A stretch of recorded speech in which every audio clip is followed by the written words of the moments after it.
trying to reduce Okay, the you're mortality. excused. I excuse you for not having a meeting yesterday then. Okay. Wow, it sounds really exciting though. Rick. Wow, my goodness gracious. Um, I have to talk to my brother-in-law who's a retired anesthesiologist. I have to tell him I go to a meeting that is hosted by this man who has a nonprofit organization, blah, blah, blah, and this is the newest development, blah, blah, blah. Okay, okay. My goodness. Yeah. Well, I see we have someone new this week. I'm sorry, Um, I missed it. What's the latest development for the lung cancer screening? I'm sorry. oh, just we're in the process of sending out updates, software updates, so that Oh, it can be adopted. Our next stop is Ethiopia. Two hospitals in Ethiopia are going to adopt it and start using the lung screening process to try to catch cancer when it's small. Is oh, it what are already they in use doing? in America though? Is it already Oh in yes, use? Oh, yeah, really? Oh, it's in use all over okay. the place.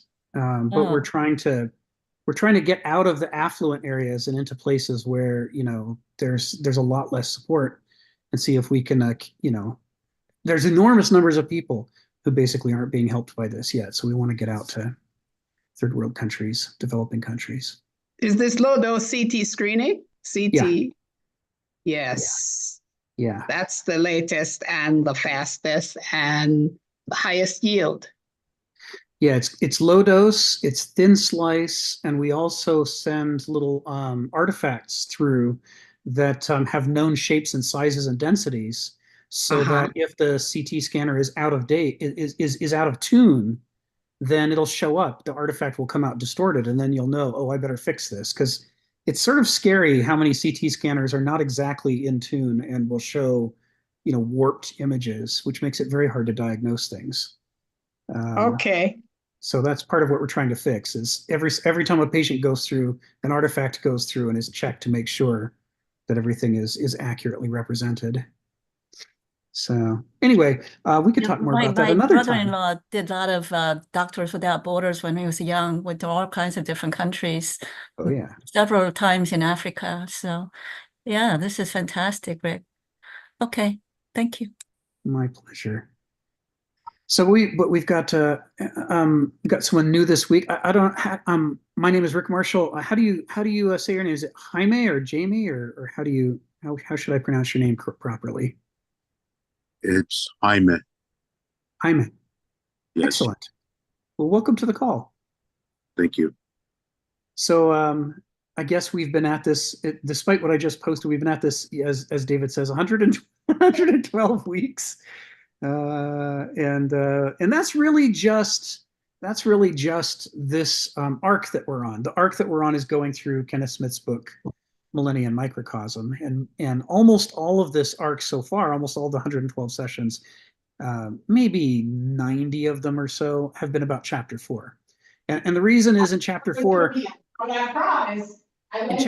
he's summarizing one of the three epochs he's going to cover in this book, and he's the other epochs all get multiple chapters, but this one he's trying to condense it all down into one chapter.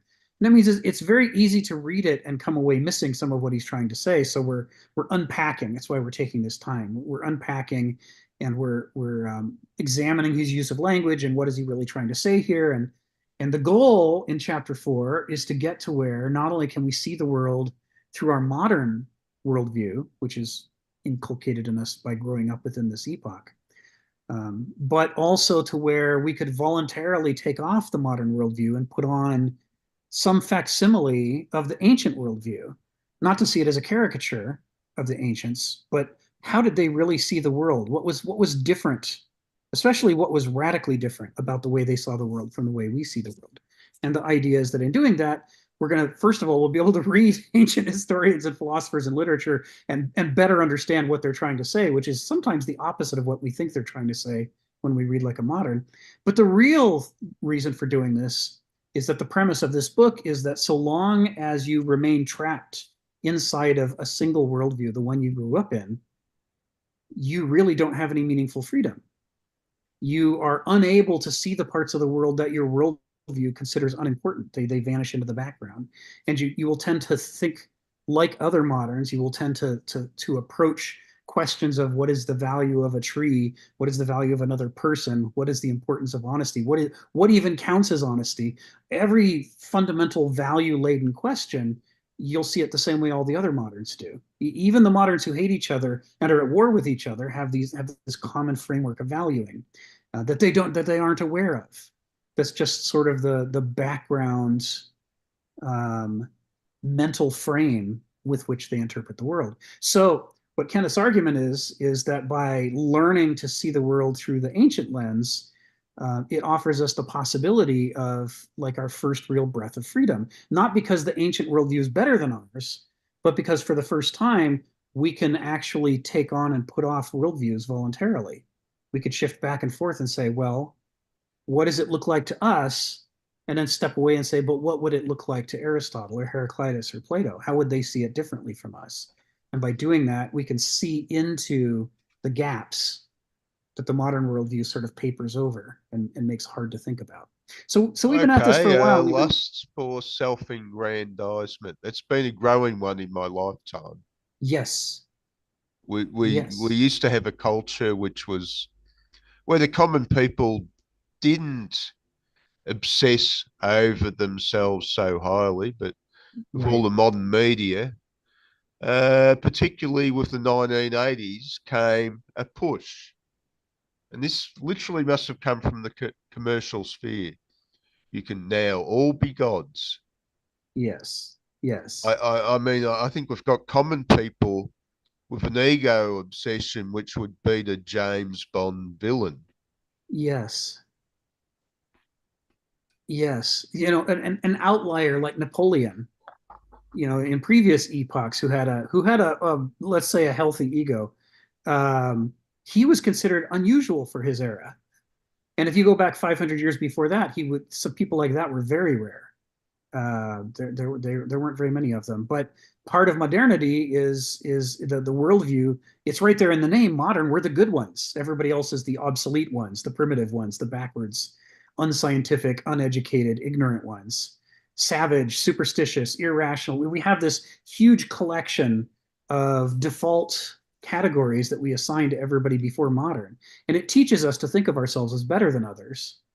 And then you combine that with the market constantly trying to tell you that what you want, your appetites, are the most important thing in the whole world. And it's natural that we would self-aggrandize, even if we're trying not to. So the average person who does not stand out as being particularly egocentric today in 2024 would give Napoleon a run for his money in terms of how highly he thinks of himself. And this isn't normal, right? It's perfectly normal. It has been for, you know, hundreds of thousands of years. It's been normal for people to go about through life without puffing up their egos gigantically. But for us, it's becoming increasingly difficult to imagine a Homo sapiens like that. We start to think, well, they must have all been like us, right? Because that's all we see when we look around. So this must be human nature. There must be no choice. We must just have to be like this. And that's how every epoch defends its continuity, is by making it seem like the alternatives not only don't exist, but can't exist. This is, you know, becomes a self-fulfilling train of thought for us. We're supposed to worship our desires. We're supposed to worship our ideologies. That's what we think. Well, we don't think it consciously. Got rid of the church thing. Right. They occasionally were pushing against this, weren't they? Yes. In fact, they were pushing against it all the time. The ego, treating your personal desires as the absolutes. Yes.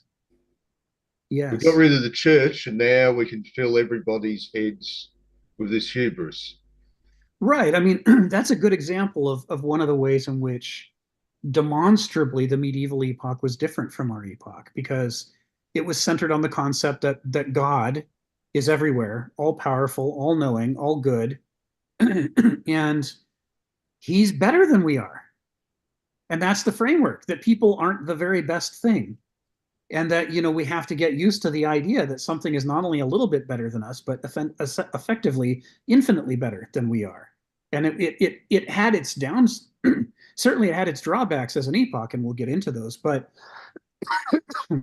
for sure, it was it was difficult for someone within that framework to imagine themselves to have the importance of a god, because here's this example of a being who's conceived of as so much better than we demonstrably are, that we are encouraged to, cultivate some humility. Get used to the idea that you can be a person without having to, claim to be the smartest and the strongest and, the wisest and everything else. That in fact, such claims are absurd. And the ancient epoch had its ways, likewise, of trying to tame hubris. But the modern world, especially the commercial world, your teeth will be so white, other people will go blind for the rest of their lives after they see the whiteness of your teeth. You invest in our bank and you will have so much money, you'll be the richest guy who ever lived. Everything is turned up to infinity now. And all of that is just fodder for the ego and the appetites. This can't end well. Can't end well. No, it can't end well. That's right. So we're working our way through paragraph 2 of section H of chapter 4. For Ami's benefit, we've gone through the chapter 4 is broken up into a number of lettered sections, A through H, and I've posted them in the chat there. You can get at that essay through the link that I've posted, or you can get at it. David posts the link as well in the invite on Meetup, and so you can on your own you can read that section. And of course, one of the things that we come out of that section with is the idea that pretty much all of the value important terms like wise or foolish, terms like virtue or arete or hubris, and anything that seems to be making a value judgment, Kenneth rarely means by those words what a modern person means by them. He's trying to convey the ancient definitions of these terms. And it means you really have to pick apart the text and try to figure out what he's talking about. So we've done that for sections A through G, and now we're working through the last section of chapter 4, section H, which is about how the ancient Greeks fell from the pinnacle of their cultural achievement. It's a period of the rise of sophistry and of the corruption of the character of Athens.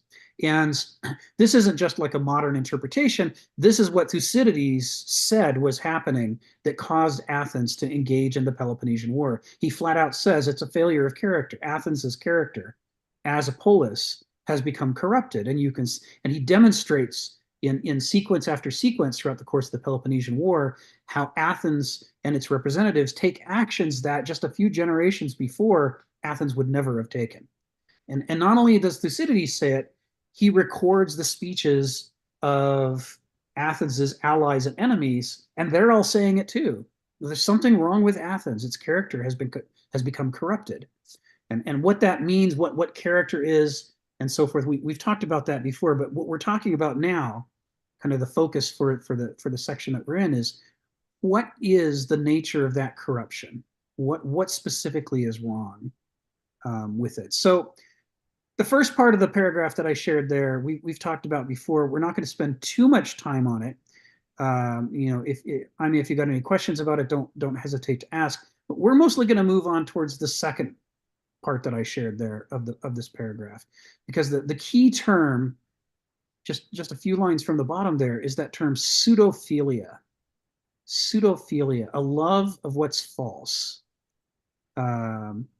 That's really what we're talking about here. A couple of weeks ago, we were talking about sophrosune from the first paragraph, which is the concept that most species know which direction their health and vitality lie in, and they're drawn to the things that they should be drawn to be a healthy species, whereas our species is not.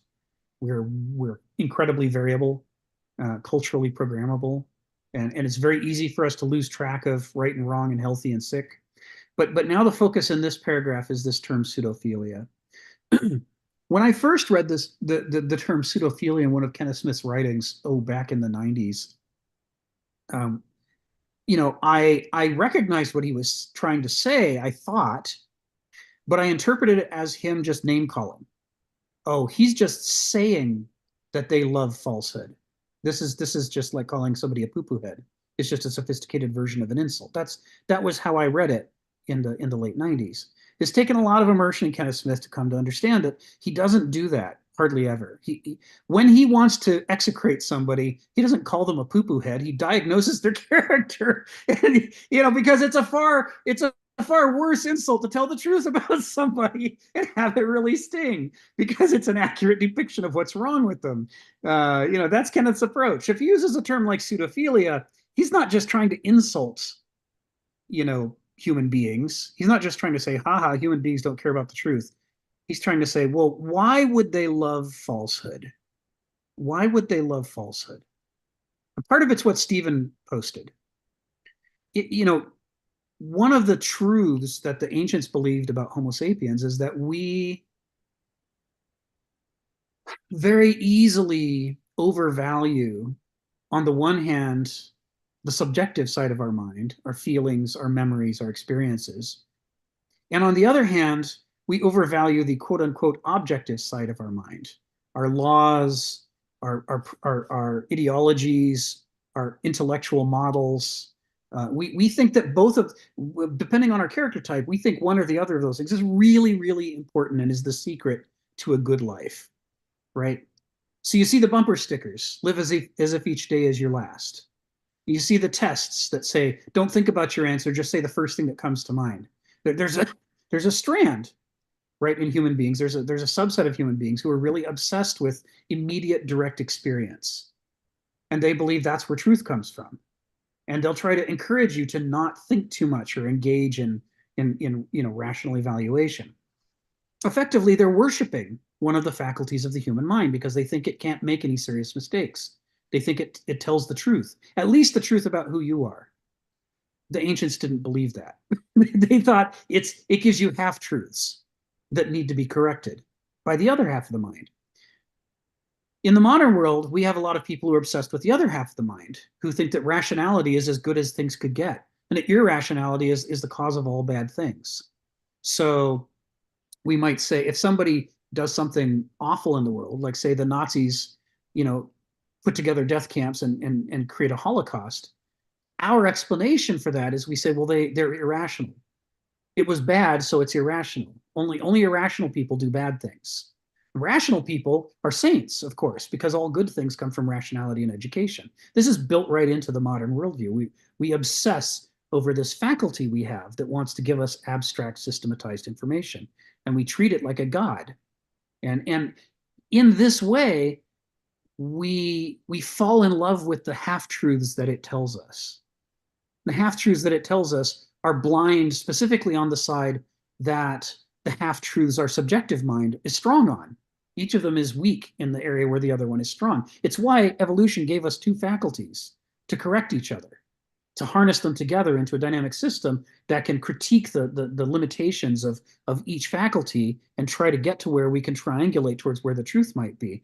But at least in the modern era, and certainly the Greeks thought even during classical Athens, the majority of people never make it through all the three stages of development of the adult, mature human mind. They stop either in the subjective phase because they want to be connected to reality and feel that the juices of life and feel like things matter, or they reject that and move past it into an intellectualized, abstractivized life in which they don't trust their feelings, they don't trust memories, they don't trust experiences. They trust ideas and logic and systems and laws and rules. They trust money and the economy. They trust systematized things that have been analyzed and lectured about. That's what they trust. They don't trust raw experience. And in both cases, you see a variation on what Stephen's talking about, a lust for self-aggrandizement. On the one side, we're self-aggrandizing our subjective life and saying that our appetites and our feelings and our memories are the most important of things. Only truth could come from there. And on the other hand, we're self-aggrandizing our abstracting, intellectualizing life, as though nobody ever rationally came to a false conclusion, as though a valid conclusion is also inherently a true one, which couldn't be. That's a million miles from the truth, right?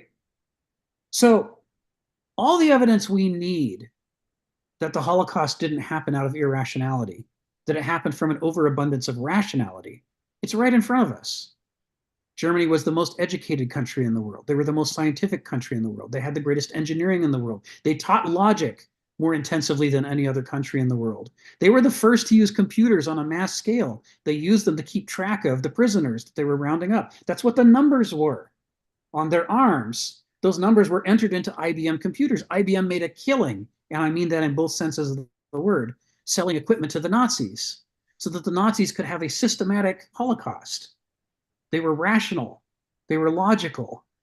It was legal. They made it the law. It was the law. You had to turn in the Jews and round them up. People who didn't like the Holocaust were breaking the law if they tried to stop it at all. So all these virtues that we ascribe to lawfulness, systematizing, intellectualizing, mathematizing, being educated, all of those false virtues were what made the German Nazi Holocaust possible. If they had been irrational people who didn't use computers and didn't have engineering and didn't build railroads and couldn't build poison gas and couldn't build rockets, World War II would never have happened. You know, it'd be some people throwing rocks and sticks at each other. It was specifically the thing that we consider all good that made possible the scale of that evil. But as moderns, addicted as we are to rationality, we're not willing to admit the truth about how that came to pass. We would rather stick with the ideology that led to the first Holocaust and then possibly cause another one than to have to question our core ideologies about how the human mind works, how good and evil work, and so forth. That is to say, there's self-aggrandizement going on in our explanation of the Holocaust because we insist on continuing to flatter as though it is a godlike oracle of truth, a faculty that's deeply flawed in us. We don't want to admit that seriously bad things can be produced by the rational side of our mind because we're terrified of being called irrational by ourselves or anybody else.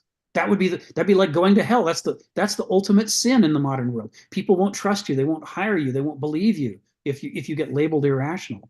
So we're all jockeying for who can be called the most rational. Hey, Joe. So this is the background behind this term pseudophilia. If he says Homo sapiens has a problem with rampant pseudophilia, he's not just saying we like every lie that comes along. He's saying there are different types of people with different characters, and the different characters determine which kinds of lies they like. Appetite of people like lies that appeal to their appetites. Ideological people like lies that appeal to their ideologies.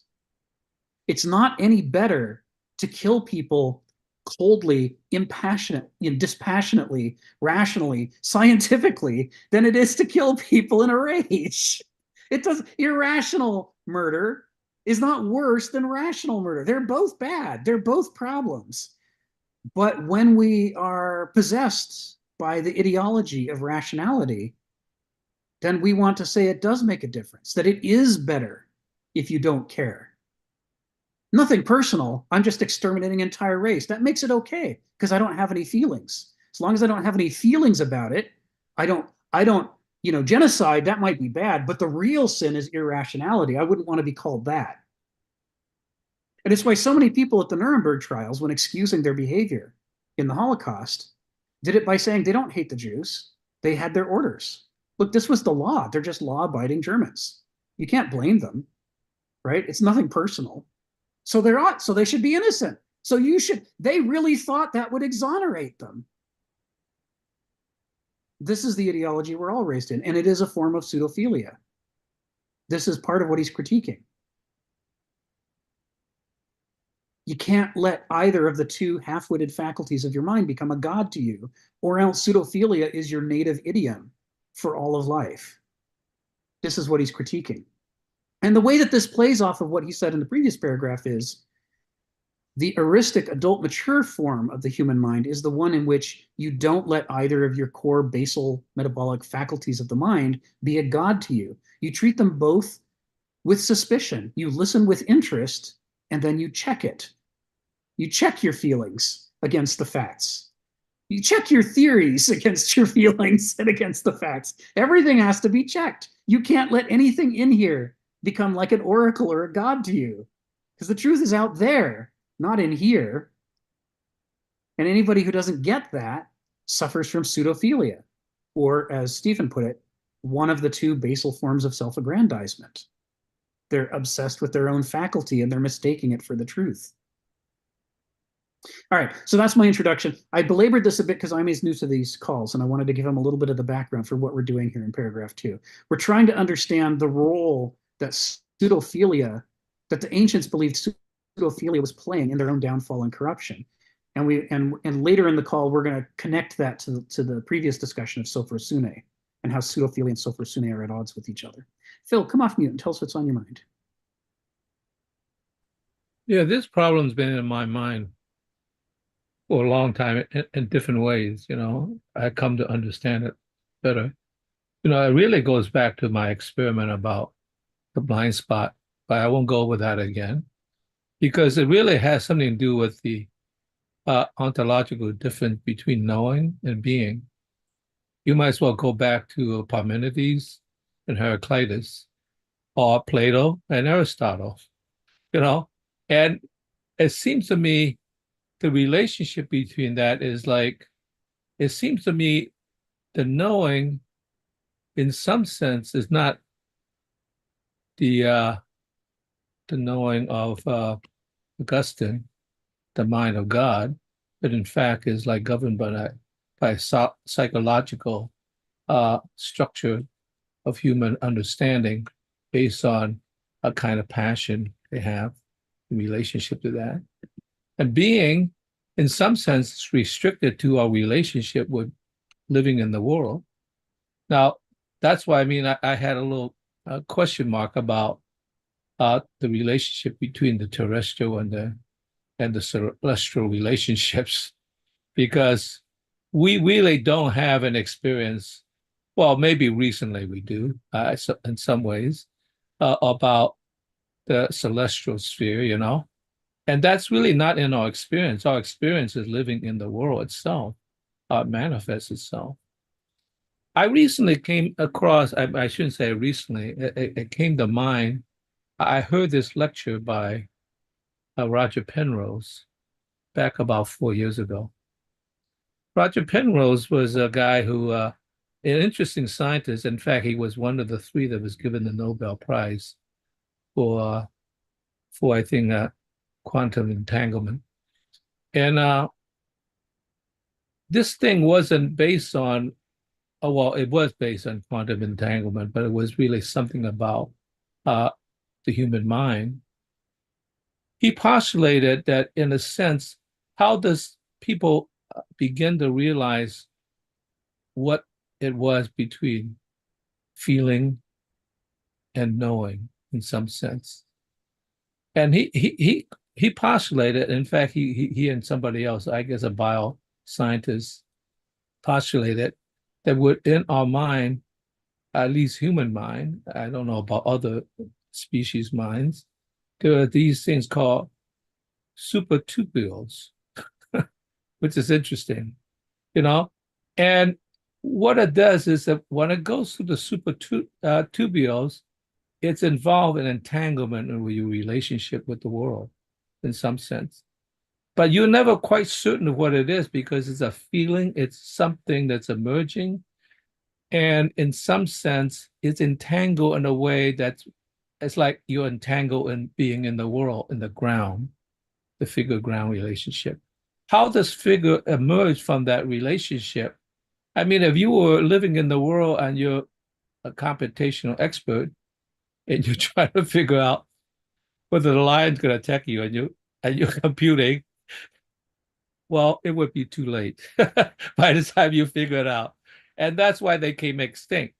So we have this instinct of, let's say, behaving on a level of uncertainty because there's an urgency between action and knowing. We have a sketchy knowing. And his thought is that as this entanglement moves through the supertubules, and I don't know whether you call that a metaphor or whether that's something is actually biological, is that at some point you have to make a decision, acting, whether it's right or wrong. And once you make a decision, then in a sense, it becomes actualized. Like that's it. It becomes a kind of certainty, in a sense, a certainty of action. So there's a relationship between that feeling, thinking, and acting. Acting is what pushes you on into the world a being in relationship to a kind of a multi-dimensional knowing. So that entanglement becomes, in some sense, unentangled in a relationship. But the relationship between feeling of uncertainty, like I said, I couldn't actually count between 4 and 5. I just got sick, right? I couldn't count. If I was put in pressure, like if the lion was waiting for me, I'd be dead. I just can't decide, so. But somehow in existence, in life, you're confronted with this thing. You have to act at some point. I mean, I guess you could be a professor in ivory tower. You never have to act. But most people have to act because they have to choose what to do. That's what being in the world is. And I think so. Roger Penrose is actually trying to attack this in a scientific way, but it actually has a humanistic relationship between knowing and being, which is like, I guess, thinking and acting, right? So that's interesting. It's that balance between the thinking and the acting that, in a sense, creates you living in a world of a degree of uncertainty. You never quite know, because what you acted on is imperfect information, right, as best you could, right. So I thought, yeah, that kind of cleared up for me, in a sense. Like I said, Parmenides and Heraclitus, Plato and Aristotle, and then like and Heidegger says we got to go back to confront being in the world in this multi-dimensionality.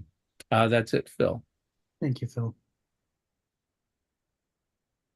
Yeah, it's one of the interesting things that Kenneth Smith does is he harvests Greek mythology for Aime's benefit. He harvests Greek mythology looking for metaphors.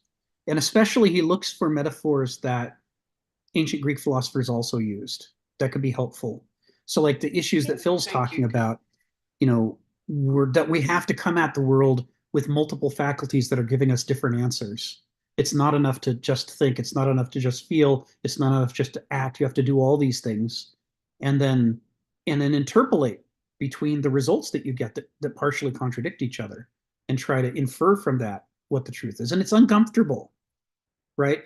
It's like the man with 2 watches who never knows what time it is. But the difference is it could be that one of the watches is right and one of them is wrong when you've got 2 watches, or it could be that they're both wrong or that they're both right, because they're not actually the standard of truth. But reality is, katufuse, according to nature, it is the standard of truth. And thinking and feeling and acting, they're not like watches so much as they're like different perspectives on some complicated object, where if you only stand in one place and insist that this is the one true perspective, as a mortal, you're going to miss out on the parts that are obscured from that direction. Whereas if you let yourself walk to another place and look from there, now your new perspective can add information. It might lose information that you had in the first perspective, but it could be adding information the first perspective didn't have. Thinking, feeling, acting, the other various things that we do, the goal is to try to get around reality enough to see it from enough angles to begin to figure out what's there. It's just not comfortable. Let me add one more point, because I'm an artist. And if I was living, let's say if I know what the reality really is, I would lose a lot of stuff. In other words, I see color, they are real to me. Yes. In an existential sense, I enjoy colors. I don't want to just see electromagnetic radiation in a graph. I mean, all these things that we have built up on this sort of like sensing the world is part of our existence. And certainly as an artist or a musician, we develop all these dimensions that are derivative of this relationship that's real to us as human beings, as electromagnetic radiation, like I appreciate that. But on the other hand, I appreciate that for technology, but I don't really see they have to translate all that, gravity waves into a dimension we could actually sense and say, oh, that's beautiful, but that's not how it really looks. You can't see it actually. So I think that secondary dimension is a very, very important part of this relationship as well, because we thrive in it. We enjoy music, we enjoy literature, we enjoy the arts. We enjoy all sorts of things that unfolds from that in some sense are not real. Right. We translated it. Thank Okay, you, Phil. that's it, Phil. Thank you. So the metaphor for this that the Greeks were using is the Cyclops. And if you like Greek mythology, you know that the Cyclops are the giants with one eye. But you can be really into Greek mythology and follow it for years before you notice something strange about the Cyclopes. And that is that a lot of the Cyclopes are presented as primitive, crude giants like Polyphemus, who terrorized Odysseus's crew and ate a bunch of them. Right? He's some kind of giant savage. He's all about his own feelings, his appetites. He doesn't care. He doesn't offer the obligatory Greek hosting responsibilities, which is one of Zeus's commandments. The Greek gods didn't give a lot of commandments, but one of them was Zeus said, you have to be a good host. This is for a people that trades and travels. And what kind of host is Polyphemus the Cyclops? Well, he eats his guests. This is not okay. This is bad behavior, right? To the Greeks, this was just horrific. They wrote a satyr play about him, about Polyphemus, in which he basically spells out his moral system and explains why did he do it. And he says, well, the reason I did it is I don't have to be afraid of the gods. And if Zeus wants to hit me with a thunderbolt, I just go into my cave and he can't hit me. You know, if Poseidon wants to flood me, I just go up to the heights where he can't reach me, that they can't hurt me. But I care about my belly, because when I'm hungry, my belly makes me hurt and I can't escape it. So my God is my belly. And, you know, I'm not being impious by killing you and eating you. I'm being pious. I'm sacrificing you to the only God I respect, which is my appetite. And in this satyr play, you know, the author of the satyr play is revealing how the Greeks felt about people who let their lives be ruled by their appetites. They're a kind of subhuman level of existence. That's the what it is that we're supposed to mature into as adults doesn't include eating each other. That's not supposed to be on the menu, as it were. And he's a Cyclops. But on the other hand, also famous from the especially from the Theogony, Hesiod, there were Cyclopes who were brilliant, who were engineers. They made the armor of the gods. They worked with Hephaestus. The thunderbolts that Zeus is throwing are some kind of, you know, divine technology, the secrets of which reside only with the Cyclopes who make them. Now, this is a problem, because you look at Polyphemus and there's no way Polyphemus could be a fantastic divine engineer who makes the weapons and armor of the gods. He's a brute. You know, he's lucky he can pick up a rock and hit someone over the head. So how come there's Cyclopes that are stupid and primitive, and there's other Cyclopes that are incredibly sophisticated? And the answer is, to the Greeks, it depended on what eye you were putting out to become one-eyed. Are you half-witted in the subjective fashion, or are you half-witted in the objective fashion? Either way, you're a half-wit. You've only got monocular vision, because you're cutting yourself off from one of the faculties of your mind, demonizing it, saying that's the source of all bad things. And this other faculty of the mind that I worship, that's the good one. So I will only have one eye, one mental eye, mind's eye, that I use to interpret the world. So the Cyclopes that work for Hephaestus, they're not good either, any more than Polyphemus is good. But they're incredibly talented. They're able to do complex, sophisticated things like we do, right? But they lack judgment. They lack morality. It's why they have to be servants of Hephaestus. It's why they're not gods of their own. They are cut off from the subjective side of their minds. They're half-witted the other way from Polyphemus. So you can imagine left-eyed Cyclopes and right-eyed Cyclopes. Normally, we show them as just having a single orbit with a single giant eye in it. But the original myth, you know, dated back to people who wore a patch over one eye, like if they were working in the forge and didn't want sparks to hit them in the eye. This is where it goes back to. So we're talking about covering up one of your eyes and losing binocular vision. And this is how the Greeks felt about the majority of human beings who cut themselves off either from their gnosis or from their noesis, depending on which half-witted strategy of life they choose. And in doing that, they therefore embrace not only the strengths of that half-witted approach, but they embrace the weaknesses, the lies of that half-witted approach. And thus, it's pseudophilia. They're in love with falsehoods that are intrinsic to their strategic life choice. Cyclopes, right? It's a useful metaphor. Why are cyclopes not gods? Because they're half-wits, like most of us. Stephen, come off mute and tell us what's on your mind. According to the ancients, I'm just passing the battle.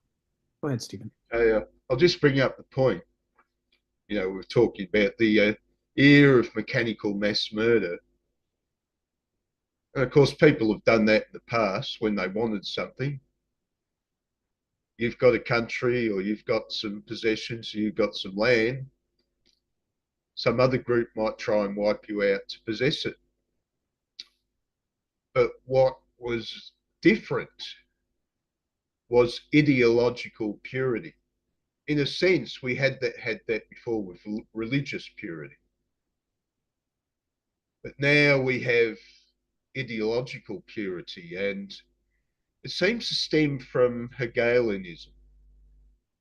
Hegel influences Marx, and Marx tells us that what's the individual? The individual is nothing more than the collective. It's simply a part of the collective. In other words, the individual doesn't matter.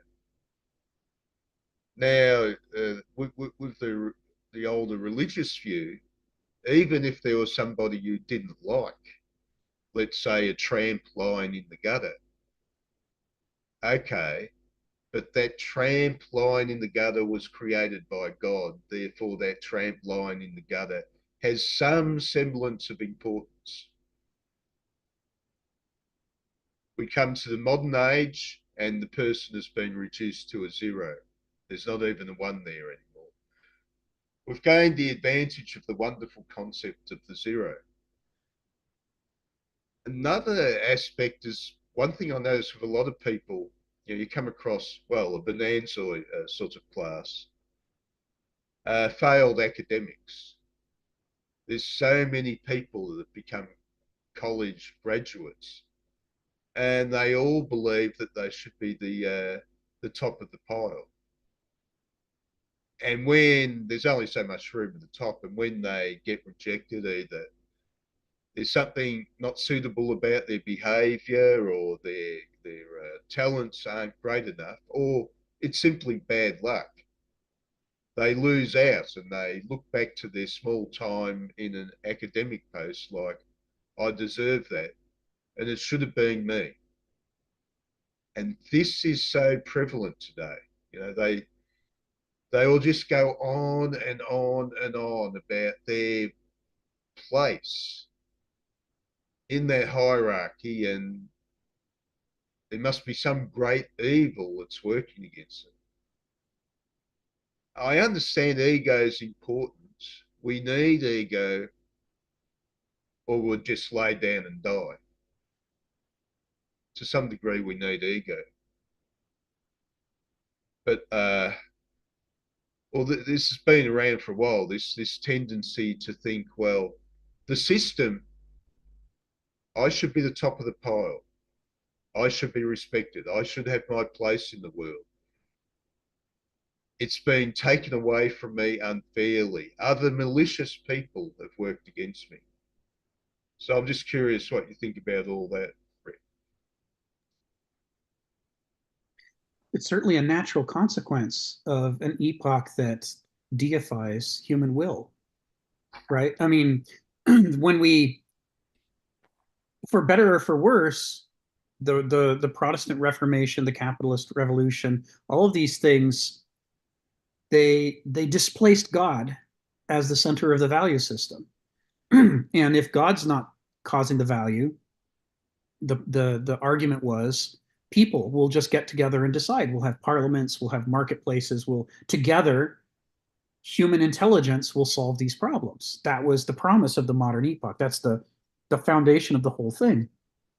But fundamental to that decision is the idea that there aren't any significant problems with the human intellect, right? That it mostly works and will mostly lead us to the truth. And that's what people still mostly believe. It's why they protest Don't be irrational, just be rational. So as long as you're rational and educated, we think that, you know, it will all work out. That's the core of modernity. So there is, just like in the name modern, in that decision to focus on human rationality, there's again a sort of a commitment to self-flattery and self-aggrandizement. And it's not that nobody ever had an ego before the modern epoch. I mean, Lord knows they were everywhere. But in previous epochs, there were mitigating forces that were built right into the structure of society, whether it's God or nature or, you know, who knows what it was before the ancient epoch. But there were ways that people were led to understand that the relationship of the individual to the group couldn't be summed up as either saying the individual is almighty or as saying the group is almighty. Neither one could be true. There's a, you know, the ancient worldview is very comfortable with the idea that there's a dialectic, you know, and that the needs of the individual and the needs of the group both have to be addressed, despite the fact that it makes for some very complicated decisions as they get in each other's way in a variety of ways. But the modern world, by saying, you know, it's all about human intelligence, we don't have to worry about God, we don't have to worry about nature, and it's all about the individual, right? We each go out into the world and try to get everything we can from the market and try to get everything we can, you know, from at the voting booth. All of this stuff, it's like taking an egotist and pumping him up on cocaine and speed at the same time, you know. And I'm thinking of Nazi Germany here, you know, but you know, when you hop up egos on that kind of feedback loop, the result is it can be catastrophic, and it ill prepares people to deal with a world that's far more complicated than these simple, you know, modernist ideologies prepare us for. So, well, Okay, I mean, the questions. Sorry, what? If you believed in a God, you might think, well, God created rationality. Therefore, it's going to be perfect, and it's only me, the soul, that can screw it up. However, Yeah.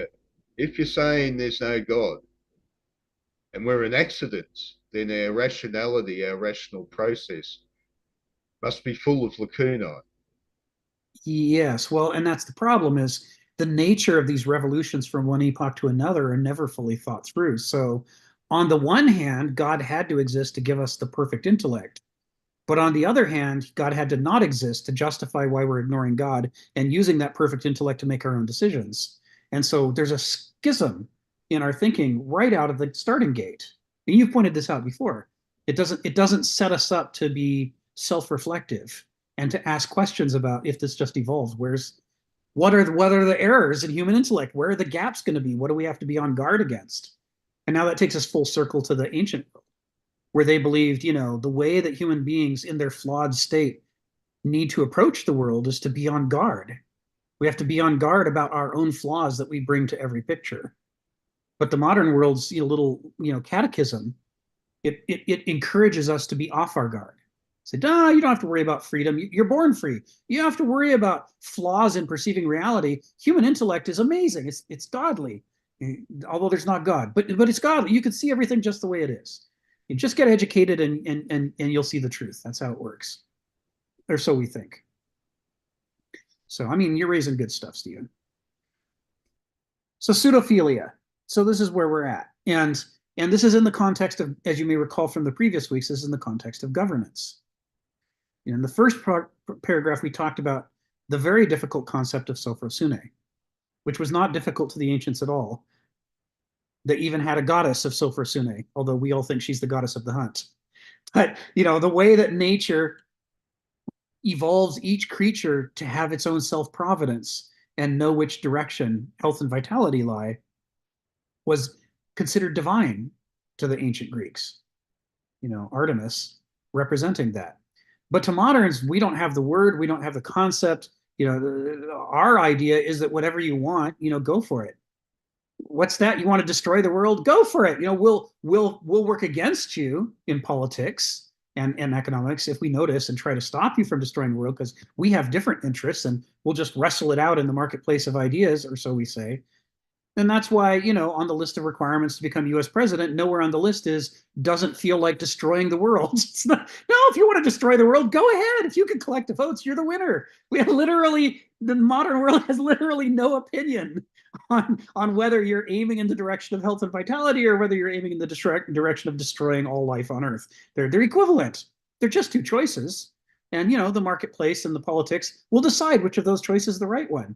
The idea there actually is a right one according to nature is nowhere in the modernist ideology. So we have trouble with what the ancients, this aspect of the ancients that Kenneth Smith's talking about in the first two paragraphs. He's saying the ancients didn't see the world like that at all. They say nature raises most species to be self-provident, but we have come out of the womb defective.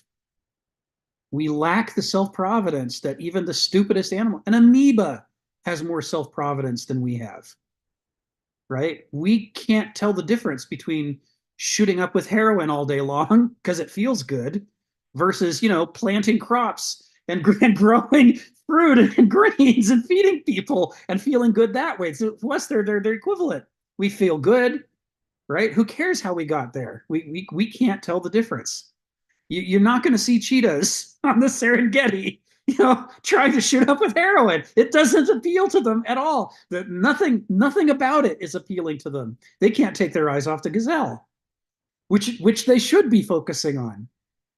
And the ancients noticed this. How come they have arete that coincide with the kind of life they should be leading, and atheia, right? That gives them sophrosune, the compass in their brain that points them towards the things they should be focusing on. How come they all have that? All of them have that, but our one species doesn't. You know, and Aristotle's answer is, well, that sucks, but that's the way it is. We have to deal with it. We got to try to acculturate people so that you can teach people to emulate sophrosune, to try to learn what is the good, what is the beautiful. Or as Heraclitus said, what is the hidden harmony? How do you align yourself with that hidden harmony to live a life that's fulfilling and healthy? These are the core concerns of the Greeks. And so if they think about governance, what they're going to think about is, well, who comes closest to having sophrosune? Among Homo sapiens, you know, you probably don't want to pick the con artists and rapists and murderers and junkies. You want to find somebody who can get out of their own appetites and ideologies long enough to notice that there's a real world and that there are real consequences to our actions and that we should be doing the things that lead toward health and vitality. Those are the people you want to elect. And they called those people the Aristoi. They said, an Aristos is somebody who has gone through the struggles and continues to go through the struggles to try to cultivate the human artificial ersatz equivalent of sophrosune, to do the best that people can do towards try to value and pay attention to those things. And that requires an appetite for the truth, because they got to look at themselves and see how they themselves are also, like anybody else, addicted to falsehood. We want to feel confident. We want to feel like winners. We want to feel like we know all the answers. We want to believe that if we choose what's good for us, that it'll be good for others. Right? All those things that ego tells itself. We want to believe that song never stops.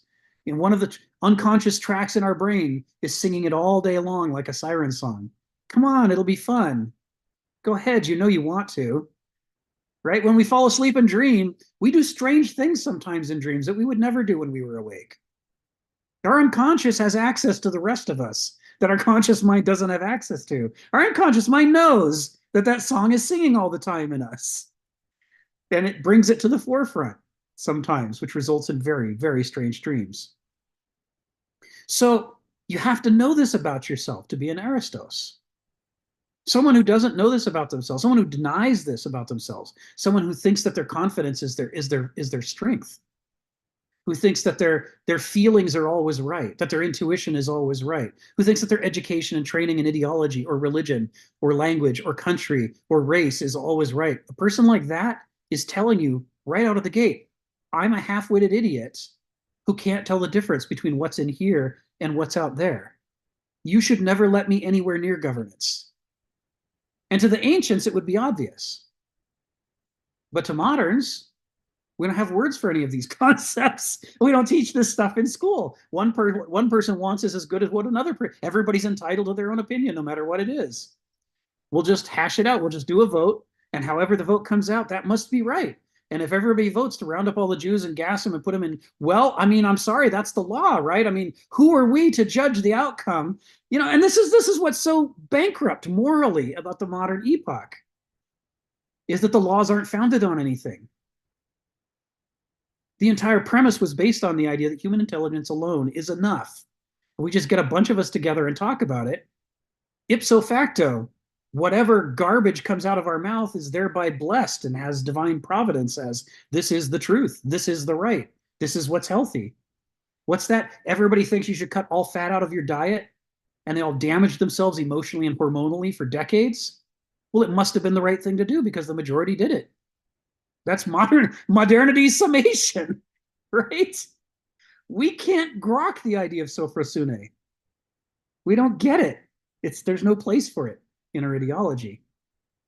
So the ancients would say, you can't trust any modern to govern. We can call it governance, just like we can call a bunch of militarily, proto-militarily armed racists with nightsticks beating the shit out of a black guy. We can call that the law or justice, but it doesn't make it the law or justice any more than electing a con artist makes him, an aristos. Any more than passing a law that says, the Jews should be rounded up. It doesn't become right just because the law passed it. And this, by the way, is contrary to the ruling of the US Supreme Court, which in the 1980s said, if evidence comes out that proves that the guy on death row could not possibly have done it and is absolutely innocent, you must kill him anyway. This is what the head of the Supreme Court officially ruled. And the ruling was, it would mess things up too much to let people come up with excuses to clog the gears of justice. He had his day in court, and the ruling of the court is the law. Ipso facto, it is just if the law says it is just. And in making that ruling, that Supreme Court justice, he just validated the Holocaust because it was the law at the time that the Germans round up Jews and execute them. But we don't think through the consequences. I mean, nothing has any consequences in the modern era. Everything's founded on this empty nihilism. We're too practical. We got to move along, get on to the next thing we have to do. Pseudophilia. So the ancients thought you can't let these people govern. You just can't do it. You know what they're going to do. The con man is going to con people. The murderer is going to kill people. The rapist is going to rape people. The appetitive person is going to satisfy his appetites. The ideologue is going to carry out the program of his ideology, regardless of how many people it hurts. Because he can't stop himself. Because he's in love with a falsehood. And the falsehood is, I have absolute faith in this faculty of my mind to produce truth and goodness. When the ancients knew that that's not the case. So this is what he's saying. When he concludes this paragraph, he says, as with any vice, these cancers could be masked behind a facade of respectability and impersonality.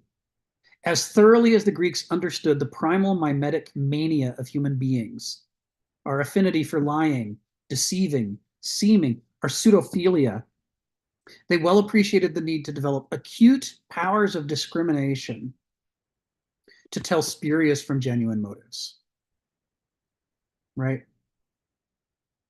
In ancient Athens, you had the example of the Aristoi, which Donald talks about, Kenneth talking about.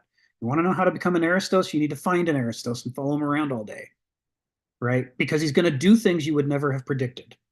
He's going to behave in unusual ways. That's what makes him an Aristos, partly. So the people who are trying to take over ancient Athens and turn it towards their appetites and their ideologies and their short-term profit, they know they can't get elected by saying, hi, I'm a walking, talking ideologue or appetite, vote for me. Because the Athenians were too canny. So instead what happened is they followed Aristoi around and they said, I'm going to ape the outward appearance of that behavior. And then I will go before the polis and say, behold, I am an Aristos. Hear me say the Aristic things. Don't I sound like an Aristos? let me do a few eristic looking things. Look, I'm an Aristos. And they get themselves, they deceive to get themselves elected. And he's saying here, there's this difficulty that arises, right, among the Aristoi, which is they're having trouble telling real Aristoi apart from all of these con men, ersatz Aristoi, who want to seize power because they want the wealth, or, you know, or they want to eat good food, or whatever the hell it is that's driving them. And this is happening in Athens. And this is what Thucydides talks about, in part, in the Peloponnesian War. It's really what Cornford talks about in his book, you know, Thucydides Mythhistoricus, when he says the rise of the merchant class as a result of Solon's constitutional amendments as a voting clique causes them to move the politics of Athens away from focusing on Sophrosune and instead focusing on how can we capture as much of the Mediterranean trade as possible. And they conclude, well, we need to conquer Miletus, and then from there we should be able to conquer Sicily, and from there we should be able to conquer Carthage, and then we will have the Western Mediterranean trade to go with the Eastern Mediterranean trade that we already have. And that desire for profit is more important than the survival of anybody in Sicily or Miletus or Carthage, and it's more important even than the survival of Athens. Nothing could be more important than that my, you know, bags of drachmae get bigger tomorrow than they were yesterday. And they corrupt the polis. This is, he's not citing it specifically here, but you can see how this plays directly into what we've been talking about for 2 months. This is the issue. Questions, comments, concerns about this before we go on to paragraph 3? Yeah, Ari, come off mute. Tell us what's on your mind. There we go. Yeah, to me, this reminds me of our modern era of growth as a mindset over all else. And that makes sense when you're locked into success being attributed to growth, and we need to be successful, right? So, and this is, I kind of wanted to, could we ask questions about the, we didn't take a time, but I really was interested in the cycloptic analogy. That was really interesting that you have, okay, so that's on the table. This idea of covering one eye versus the other, and each eye almost representing noesis versus genosis. This is a fascinating trend in neuroscience, and even what I would posit in physics or science outside of what we're talking about. But one has to do with noesis. This is about treating things like objects. When you treat things like objects, they're like billiard balls on a pool table, and that is something you can then use like a movie to fast forward or rewind, because objects are passive, they're not active, they're not subjects, they're passive, and therefore they allow for what we call prediction in the Bayesian brain. So if I can reduce everything to an object, then it becomes very much more noesis. And this is also in the brain. It's very much when I pick up an object or when I imagine myself picking up an object, the same part of the brain lights up. Right. And so when we objectify things with symbols and language, is also the words themselves. If I just use the word in my brain, that's also the same part of the brain that lights up. These are all objects of the mind. And so objects, again, are passive. They're stationary. And you can see this, what's happening very nicely here, which if everyone will permit a little bit of advanced thinking, this is where we go to physics and math. We can run the movie forward and backwards. This allows for prediction and modeling and very much what we'd call a relationship while holding space fixed, because all these things are spatially just objects, and we're holding time as a fluid variable. This is, in a sense, general relativity. There's only two things in the universe, according to this model. There's space and time, and they're entangled as space-time. But really what we're doing sometimes is we're holding space fixed, and that's treating things like objects, and then we can play with time. And this is where we can to some degree make up, like you're talking about the guy or the bad leader who's just can't tell the difference between reality and what's in his head, because he needs what's in his head to be able to predict the future. He needs to make a reduction of everything as objects, and then you can just use history as the objects to predict the objects of the future. And to some degree, great people do this. But again, to some degree, the relationship here is how noesis and genosis are actually talking to each other. Like And instead of one eye or the other, it's two eyes actually having a communication. And to some degree, there's a neuroscientist or clinical psychologist, Ian McGilchrist, who talks about the divided brain. And in his famous work, it's called The Master and the Emissary. And in this idea, the master is supposed to be genosis, which is basically what David Hume would say as a modern version of a limbic system, where you're just emotionally experience things in the moment. This is where you're holding time fixed. Time is a fluid object that always moves at the same speed. You can't adjust, you can't go forward, you can't go back, you can't predict the future. You're in the moment, and you're having all these crazy things happening in space around you all simultaneously, and you're experiencing that. And so this would be the one part of the eye that's experiencing this. And he makes the metaphor, or actually he believes this, but there isn't much neuroscience evidence to support that the one part of the brain, the right hemisphere, does this, and the left hemisphere does noesis, and the right hemisphere does genosis. But this is basically his hypothesis. And there's another hypothesis that's much more normalized, but it doesn't explain anything about what's going on between left and right brains, is the outer part of the brain, the newer part of the brain evolutionarily, the prefrontal cortex and all that. That's what's doing noesis, and that's purely for survival. And this is almost like a predator-prey relationship where we objectify things around us, and we just it's a very hunter-gatherer. And we're at our core, what you're describing is that human beings are hunter-gatherers, and we can't get out of that mentality. And the hunter-gatherers go with an alpha male to do hierarchical things. And then this is all about, power and growth. And you get away from the genosis aspect, which is we need to experience things and not just make things up in our head. And I see I'm almost out of time. If you don't mind, I'll give an extra few seconds to be a little bit longer to finish this up nicely, is that what we really are looking for, and especially with the master and the emissary, is talking about having a healthy relationship between both sides, almost like being dance partners. Think about ballroom dancing. You have a leader and a pacer. You have to have a healthy relationship between those two instead of one dominating the other.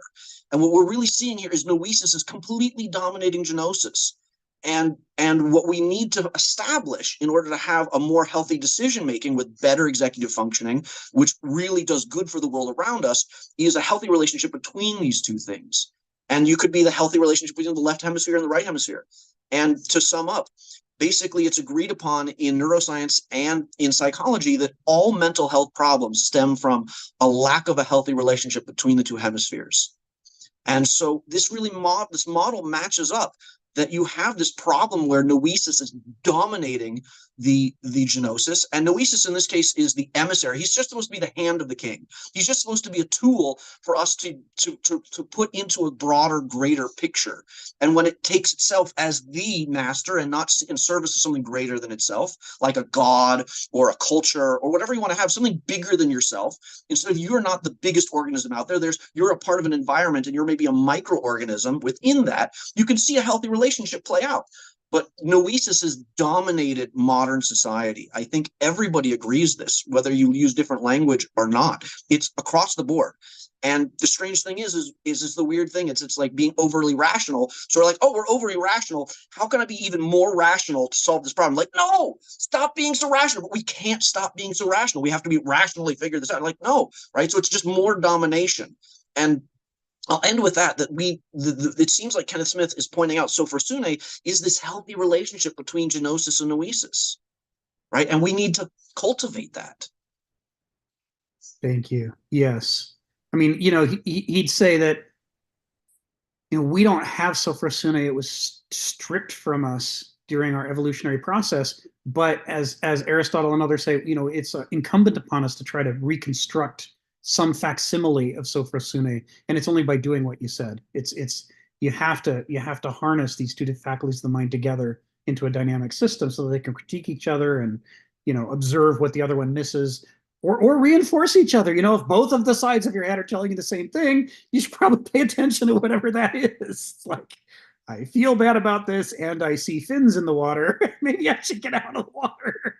But yeah, I mean, this is important stuff, and part of where it gets interesting is you bring in Hegel and the Greeks into this picture, and they start defining these faculties in more nuanced ways than we traditionally do in modern neuroscience.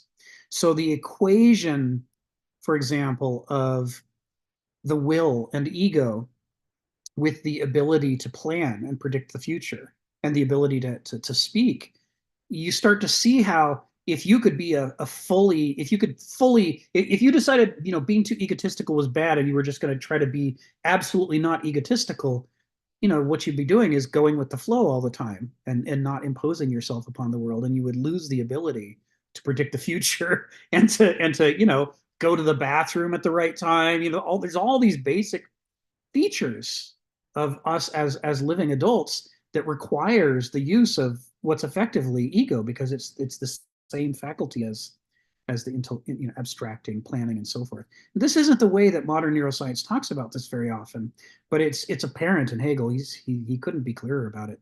So one of the ways that he talks about the irrational faculty, going beyond calling it subjective, is he says, and I guess we talked about this a year and a half ago, so it's been a while. He says that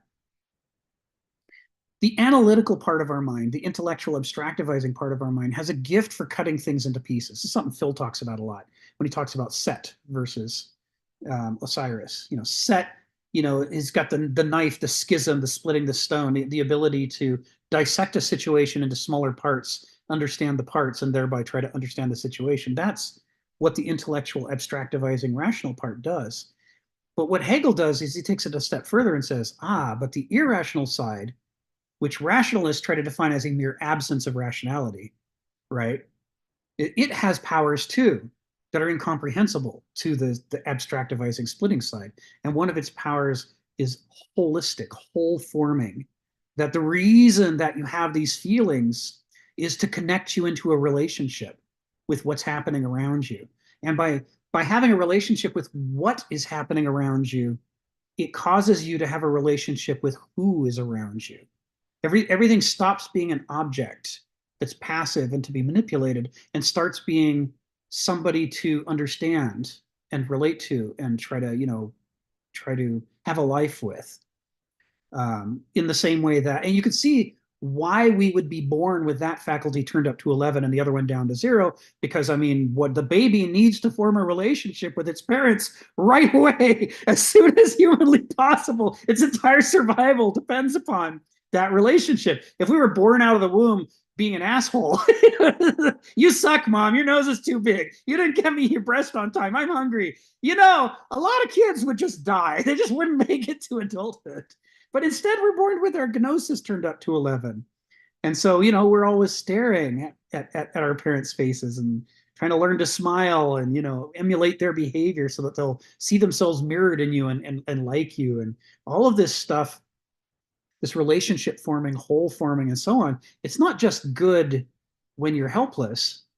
It's like it's why science, when it's functioning correctly, makes us care about whether our theories are bullshit or whether they're the truth. We form a relationship with reality that says, it's a beautiful theory and I'll get a lot of money, but it unfortunately is not true. Now I have to choose between those things. And you're supposed to choose not rationally, but on the basis that I care about the truth. I care about what's real. I want to have a relationship with the real world. And the purpose of these theories and systems, as you say, is to act as an emissary, to help between me and the world, to help me try to understand what it's trying to tell me. It goes wrong when I mistake the emissary and make it a god and say, well, the data didn't quite come out right, but if I just suppress this data, then it looks like it came out right and I get my funding. Yay! This is where the perverse incentives come into play. Anyway, I'm glad you brought that up, and I put the link in there to the Master and his Emissary, and I'll take a look at that book. Thank you. Yeah, I love a good recommendation. Phil, come off mute. Tell us what's on your mind. Would Sharon like to go before me because she hasn't gone? Okay. I'll go wait. Yeah, put your hand back up. Good. Sharon, come off mute. Tell us what's on your mind. Okay, thank you, Phil. And I have a question. We're talking about pseudophilia today, and the couple of weeks we talked about Safasune. And these are some of the foundations, or lack of them, of good character. And Kenneth Smith, and I'm going to need help with developing this because it's comparative. Kenneth Smith used the model of the Greeks and the Greek virtues, which are based on rationality. And that rationality kind of infuses itself into the society, the polis.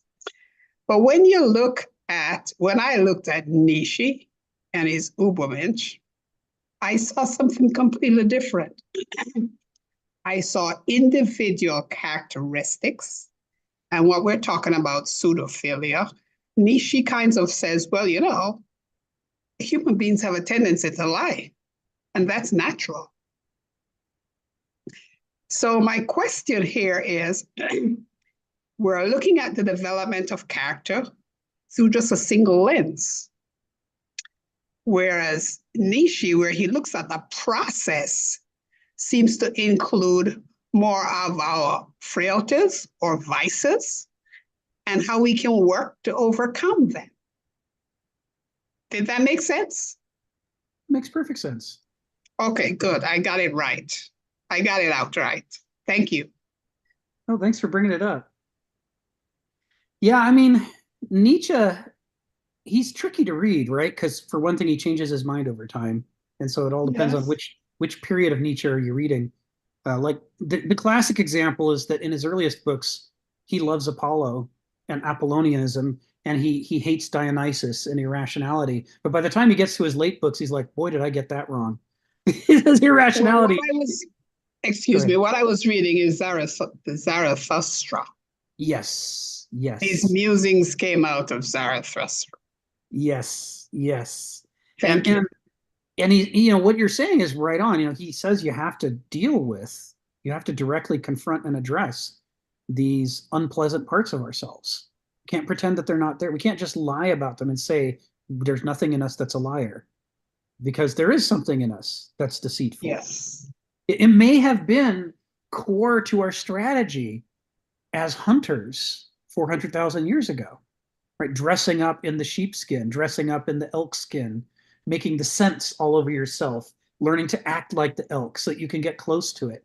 I mean, these strategies may have been critical to our survival. Certainly the Lascaux cave paintings, one of the reasons to do that art is to say, like the cheetah is obsessed with the gazelle, I need to be obsessed with all of these prey animals and know their lives better than they do. And, I need to be able to look like them and smell like them and act like that's deceit, right? Ultimately, there's deceit involved in that approach to hunting, and it may have been necessary. The other thing is, another thing that has to be, examined carefully in Nietzsche is that he frequently uses irony and sarcasm, and he's a culture critic. So he's constantly critiquing the modern world, but he often does it sarcastically. And, a good translation will help to make that evident, and a bad translation won't. And it's one of the places where I really like Walter Kaufmann's translations that Kenneth Smith turned me on to, is that Kaufmann figured that out and works with footnotes and so on to try to help you understand what mood is Nietzsche in when he's writing this fragment. The previous fragment, he might have been very calm and professorial, and the next fragment, he's bouncing off the walls with frustration, and what he's writing, reflects this emotional state that he's got. Now, I don't think that that's bad. We're human, right? But it makes it a challenge to try to sort out what he's talking about. How does he really feel about the deceitful parts of ourselves? You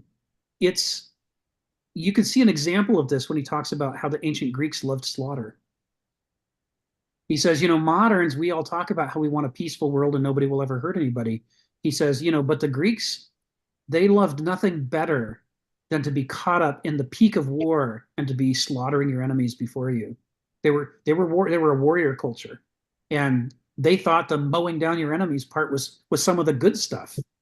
That was, that's part of, that wasn't something to be avoided in war. That was part of the payoff of war. Was, yay, all this anger I have, I get to take it out and show my prowess. And Nietzsche says, this is on the one hand very disturbing.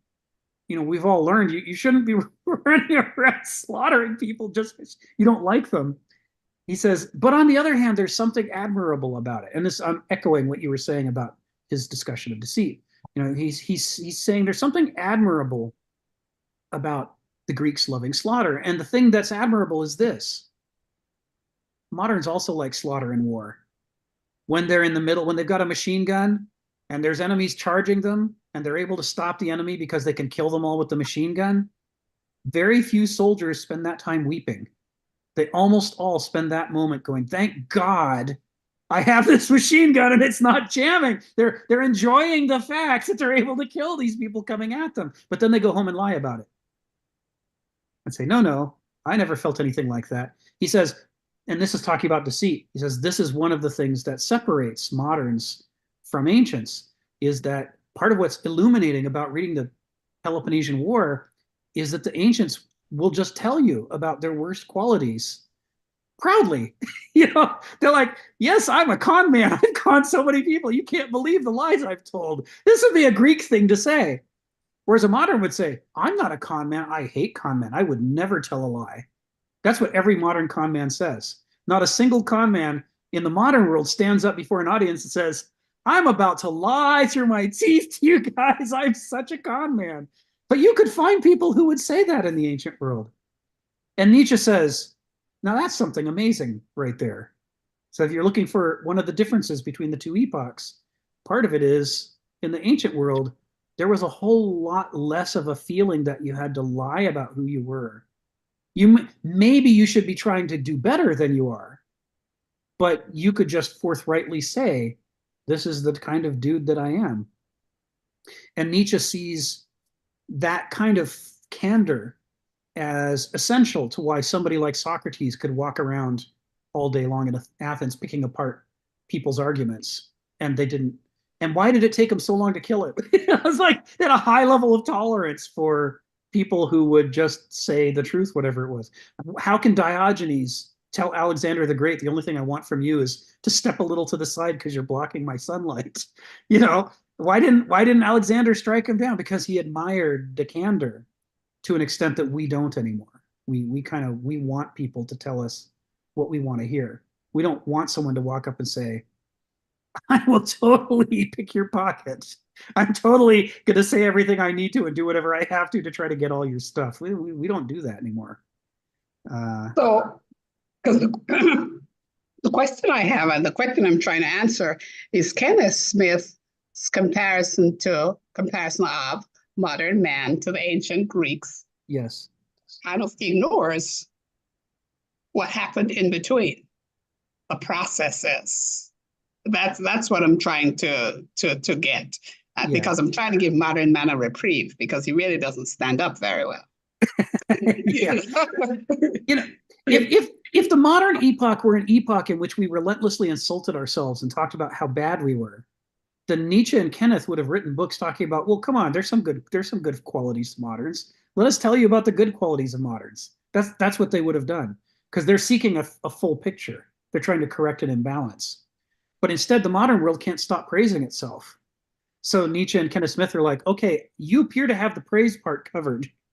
I'm going to cover the other part that you're not covering. And it's not that he doesn't like the modern world or thinks that, that moderns are inherently inferior. It's that he thinks we're not as amazing as we think we are, which wouldn't be hard because, we think we're like gods. We always think that if somebody came from the past and saw airplanes in modern medicine, they go, you must be a god. This is how we imagine other people see us, because that's how we see ourselves. But there are plenty of reasons why I wouldn't want to live in the ancient world or the medieval world. And Kenneth would say the same. So when you're reading him, there's sort of that problem. You're not going to see the whole picture laid out before you because he's focusing on correcting an imbalance rather than trying to give a complete picture. Okay. So, what would be What's really missing for me is the process. The process, because the virtues almost seem absolute, or probably I'm not viewing them correctly. And I'm missing the process. Yeah. So part of that is, well, this is kind of what we were talking about when we were talking about Sophrosyne, is this idea that the virtues as we think of them are a Christian or a Roman idea, but not a Greek idea. because the Mhm. Greeks didn't even have the word virtue. They had the word arete. And when we translate arete, when we're translating Greek works, we translate it as virtue, which creates the problem that we think that they're the same thing. But in some ways, they're the opposite. So, for example, let's just jump ahead to the medieval epoch for a moment, because we get some of our ideas about honesty and stuff from the medievals more than we do from the Romans. So in the medieval epoch, the virtues are treated as something you have to struggle for because God wants you to behave that way. God wants you to be honest. God wants you to be humble. But it doesn't come naturally to us in the medieval framework. So we have to struggle with temptation. We have to struggle with the temptation to lie and try not to do it. We have to struggle with the temptation to be overly proud and try not to do it. Alfred the Great, King of the Saxons, talked about how he tried to be faithful to his wife, but every time he saw a pretty girl, he had to go to bed with her. And then afterwards, he felt terrible, and he'd go confess to his wife and confess to his priest. He said he struggled with fidelity. He knew God wanted him to be faithful, and he wanted to live up to that virtue. And this is the medieval concept of the virtue. But it didn't come naturally to him, and he fought with it his whole life. He struggled with it his whole life. That kind of thing you have to struggle with to achieve is in some ways the opposite of what the Greeks mean by arete. The cheetah doesn't have to struggle to want to unite with the gazelle. It always wants to unite with the gazelle. It's not that somebody from outside is imposing upon the cheetah the ideal that it should behave in a contra-natural fashion in order to be virtuous. Its arete already makes it want the gazelle, long for the gazelle, be fascinated by the gazelle. That's a true arete, right? It's why it develops the speed. It's why the eyesight, the ears, all the rest of it, the whole package is driven towards its sophrosune. The arete points you in the direction, relentless. It's your teleology unfolding. It's that's who I want to become. That's what I want to do. That's arete. And Nietzsche talks about this as a vitalist. He says an arete, it comes from within you as an expression of your character. It is in the character of a cheetah to want to be with the gazelle. And a young cheetah may not even know why it wants to be with the gazelle. Long before it can run, it's still staring at him, right? It's like, man, those things are pretty. I wish I were faster like mama. Someday I can unite with the gazelle too. So he says, the problem for Homo sapiens is that since we don't have a single locked in way of life, the way a cheetah does, evolution didn't set us up with one ethea and one suite of arete that go with it, and therefore a natural, unavoidable need to live that arete to the fullest. What we have instead are a variety of possible ethei, different kinds of ways of life that might be healthy. And each one of them involves a different suite of arete. The life of a fisherman is very different from the life of an anesthesiologist. You really have to get good at different things. You have to be focused on and obsessed with different things. So for us, to cultivate an arete is a more difficult thing than it is for a cheetah or an amoeba or a peregrine falcon, right? It's human aretes are challenging for us. Sisyphus rolling a boulder up a hill, in a way that they're not challenging in that same way for any other animal species. So this is kind of where the Greeks stand on the question of virtue is, what we wish we had was the one thing, like a cheetah has, but what we actually have is the other thing that we have to wrestle and struggle for. But not because it's demanded of us by God. That's a medieval idea. Not because it's an external imposition. Not because there's some written standard somewhere that says people should act like this, and we read that standard, we're like, oh God, now how can I make myself act like that? That's not the idea either to the Greeks. But the idea is, if you're living the life of a fisherman, there are certain virtues that are, arete, and virtue again is the wrong word. There are certain arete that are incumbent upon you if you're going to survive that life and be good at it. There's I think I might have mentioned, there's a documentary about high school basketball teams in Alaska. I don't know if any of you have ever seen it. You can Google it. It's spectacularly well filmed. It looks like it was made with a, George Lucas style budget. I mean, it's a documentary, but it's just crystal clear, beautiful, amazing lighting, and their interviews, getting into the life of these high school students and their families, and finding out what the life is like. And what the life is like is they're all fishermen, and the life is staggeringly difficult. Even in the modern world with modern technology, the mortality rate in Alaska is through the roof. I mean, the number of fishermen who die each season from the things that they have to do to make a living, it's amazing, right? And that demands of them a different, when you watch the film, you can really start to get that sense of, that way of life demands certain arete. If you don't have those arete, you have no business going anywhere near anything that dangerous. And that's true as an anesthesiologist in a different way. Most Americans should not be allowed anywhere near anesthesia equipment, right? Only people who've been trained and actually know and focus on the things that matter should be allowed near the anesthesia equipment. It's a different way of life that demands different arete.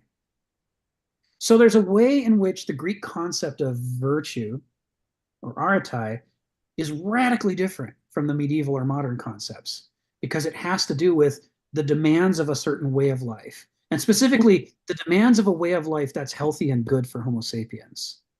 If this way of life is healthy and good, then it's going to demand certain things of us, and we either rise to the occasion or we don't. Okay. So very different from, as a modern person, I want to tell the truth. That's a completely different kind of creature. Does that make any sense? This is something Yes, it does.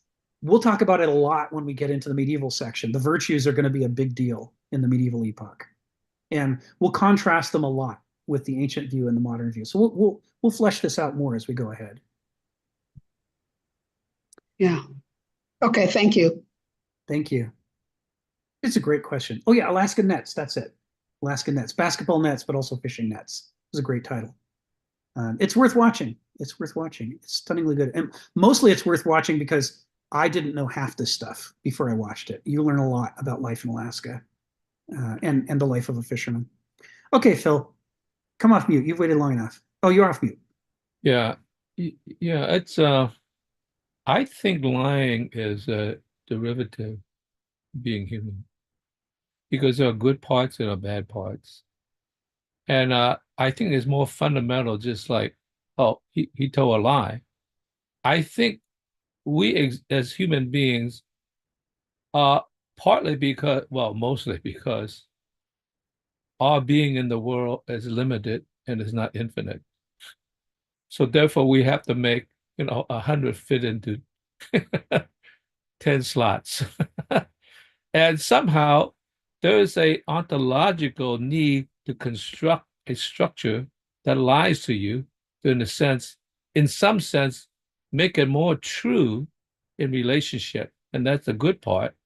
And for instance, we know that what makes up a color is not the same as the micro electromagnetic waves. First, it's not only limited, but there are just very, very few spots. But somehow we've been able to sum those together, and the relationship creates all sorts of in-between color that doesn't exist in electromagnetic waves. So that's a lie. And one of the things I found interesting is, when I was a artist, I was for a time, I was a photographer, and I developed the old way of doing things, which was a minor whites, uh, uh, sort of zone system, grays and so forth.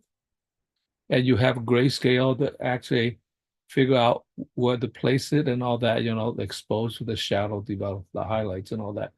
Okay. So you used to making strips of color in a strips of gray in a sense of to categorize that relationship. What I did was I took that trick, and what I did was I exaggerated the boundaries between them so they really pop out. And a guy looked at it and said, wow, I didn't realize it was just so dramatic. It isn't that dramatic. I falsified it. but I falsified it in relationship that was already falsified. In other words, our neural system has within it not only seeing the things really are, there are exaggerated and suppressed cells that exaggerate the contrast. And you say, well, why? Well, that's like telling a lie about what the world is. Well, that's important because imagine if you're, Homo erectus, one of the reasons why Homo erectus could survive very well is that they're not very fast, but they're good at long distance running.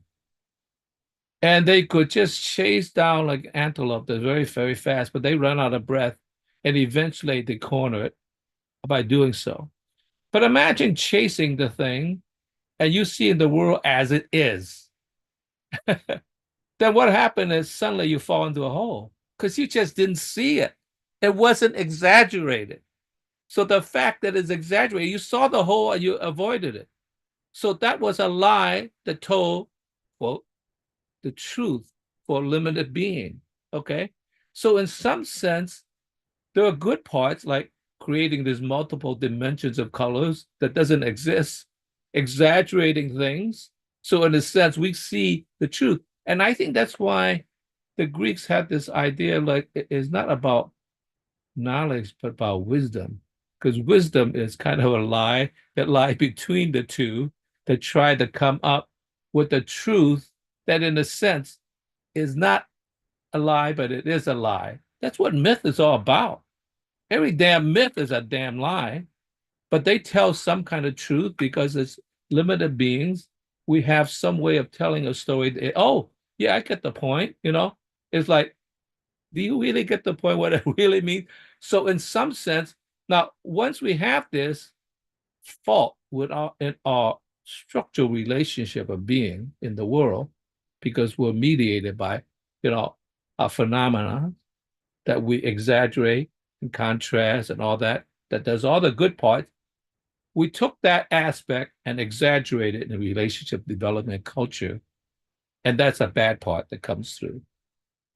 So even in that, how it is, when somebody's looking for, let's say, a friend of yours, and they got a gun in hand, they say, where's your friend?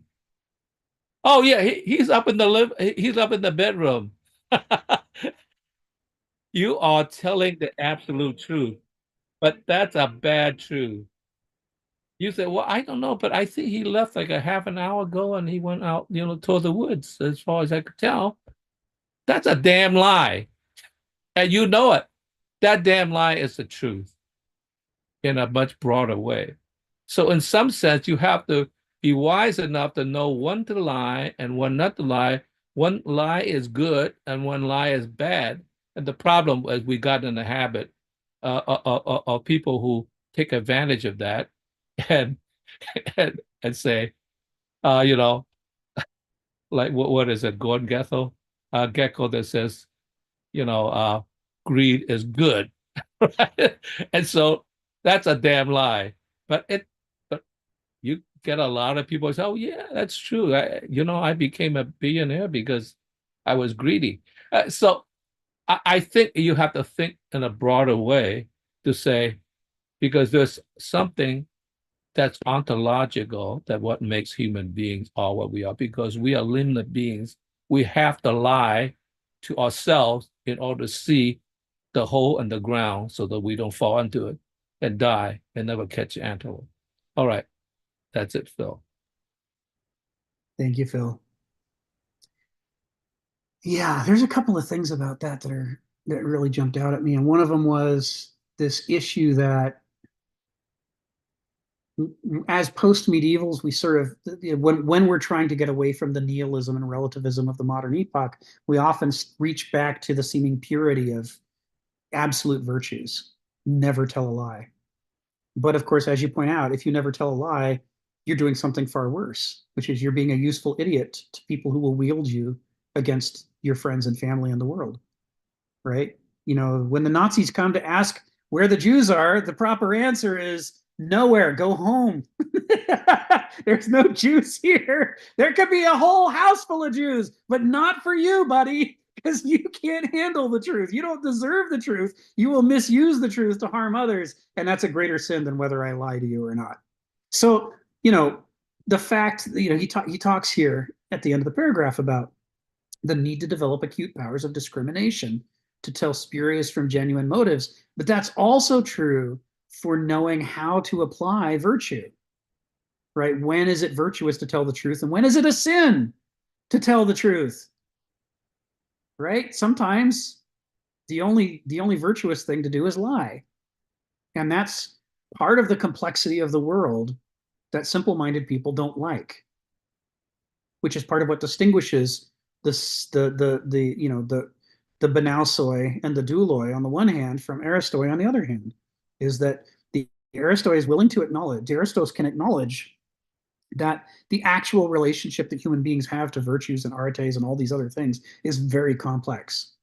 And it requires, someone earlier mentioned feeling like a fool, because you don't have quick, easy answers and you don't seem like the guy who's, confident and winning. But that's what it means to be an Aristos. You have to be willing to look like a fool and a loser and indecisive when the moment calls for you to wrestle and struggle with ideas, because the easy answers are all wrong. Right. And then in the modern world, we teach that winners are fast and confident and they get to the answer. They don't hum and haw and go, well, this is a tricky one. That's what a loser does. That's how we teach it in class, right? The kid who doesn't raise his hand isn't the winner. He doesn't get the A. The teacher wants to see that hand go up immediately. And we all internalize that, quick with the answer, be confident. The other thing that I wanted to point out, because we got Ginny on the call, is that another excellent reason why people are fantastic liars is what Shakespeare said. And he said it, he couldn't have said it any plainer than he did, and people just think he's doing poetry, which is, hey, the world is a stage and every Homo sapiens is an actor. We're all just playing parts. None of us is authentically who we are to the extent that a cheetah is authentically who it is. Our parts are learned through our culture and our experiences. And we could, unlike the cheetah, we could have been raised to be somebody radically different.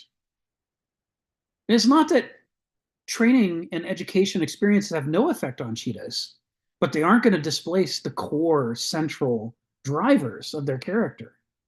But in Homo sapiens, a whole bunch of those things are missing. We only pick them up through acculturation and learning. So we could have picked it up a different way. We could have been a different person. So I go back to that Kenneth Smith quote about the opera people on stage being applauded for a great performance by the audience, who turn to each other and say, but we're the worst actors in this room. The best actors are applauding us right now because they're playing the role of their lives, and they absolutely 100% believe that they are who their role tells them they are. Well, we know it's not true. Shakespeare tells us it's not true. They could be somebody else. They just don't know it.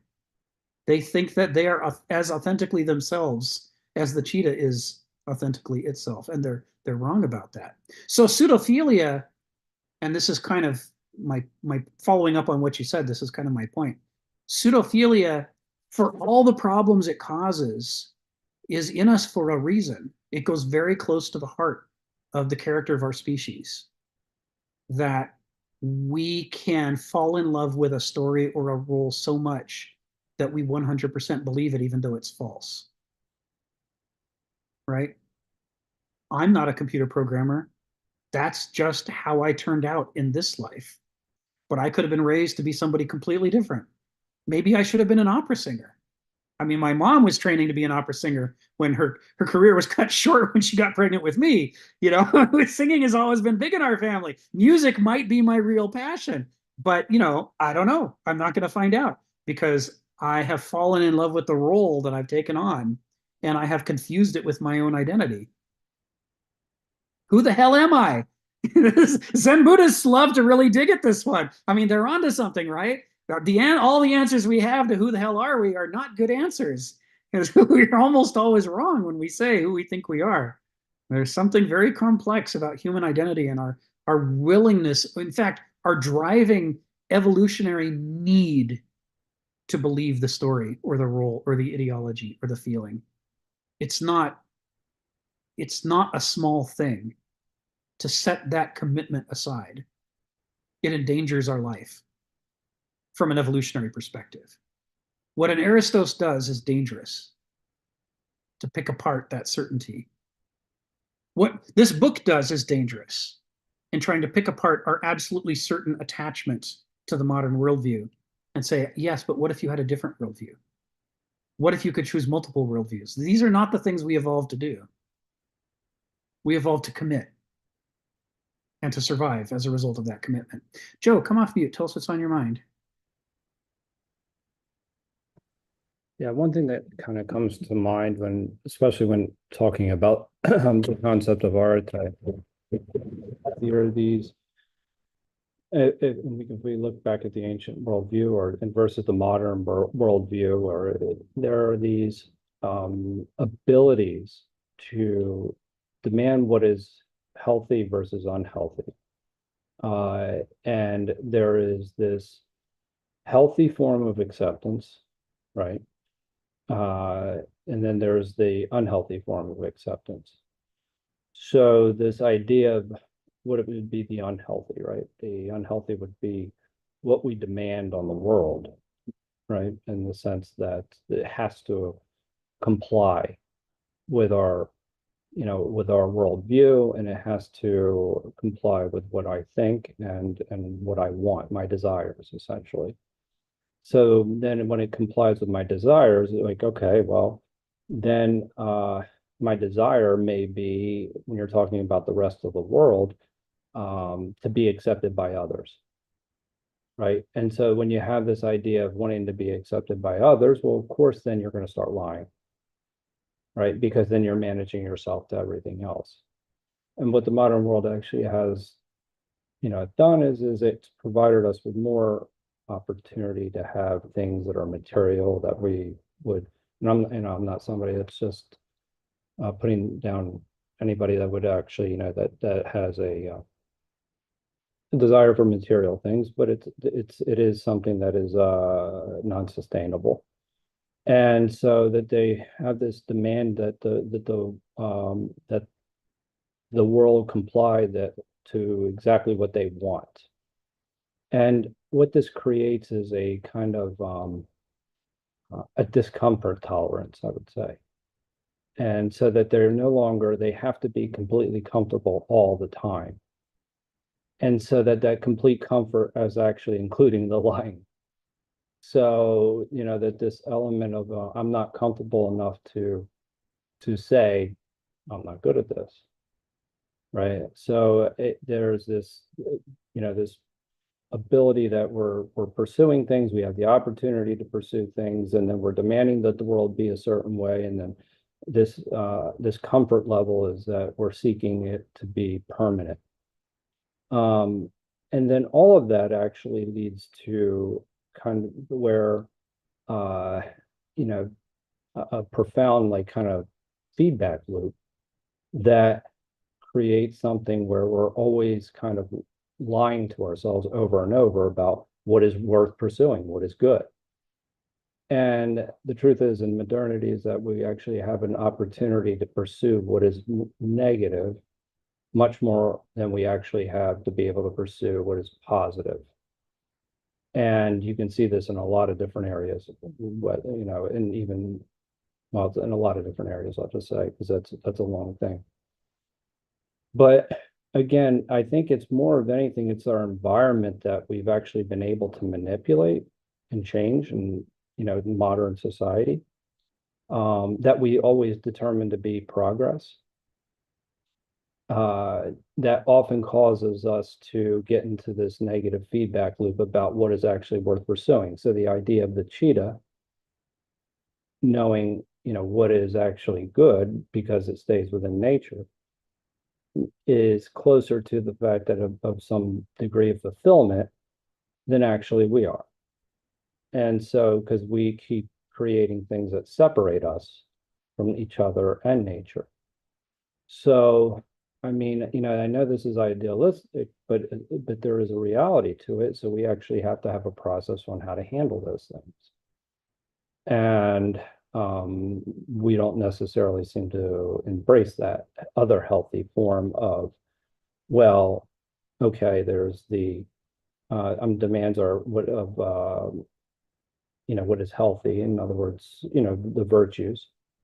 And this virtues gets you to a point of self-acceptance, which means that you're actually not only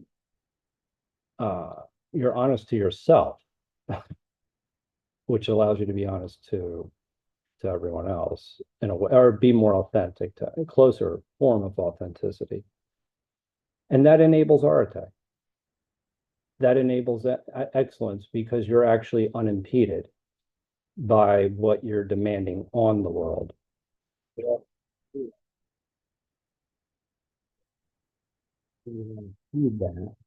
is it's kind of like distinguishing between healthy demands and unhealthy demands that you have, and as well as the forms of acceptance that you're seeking.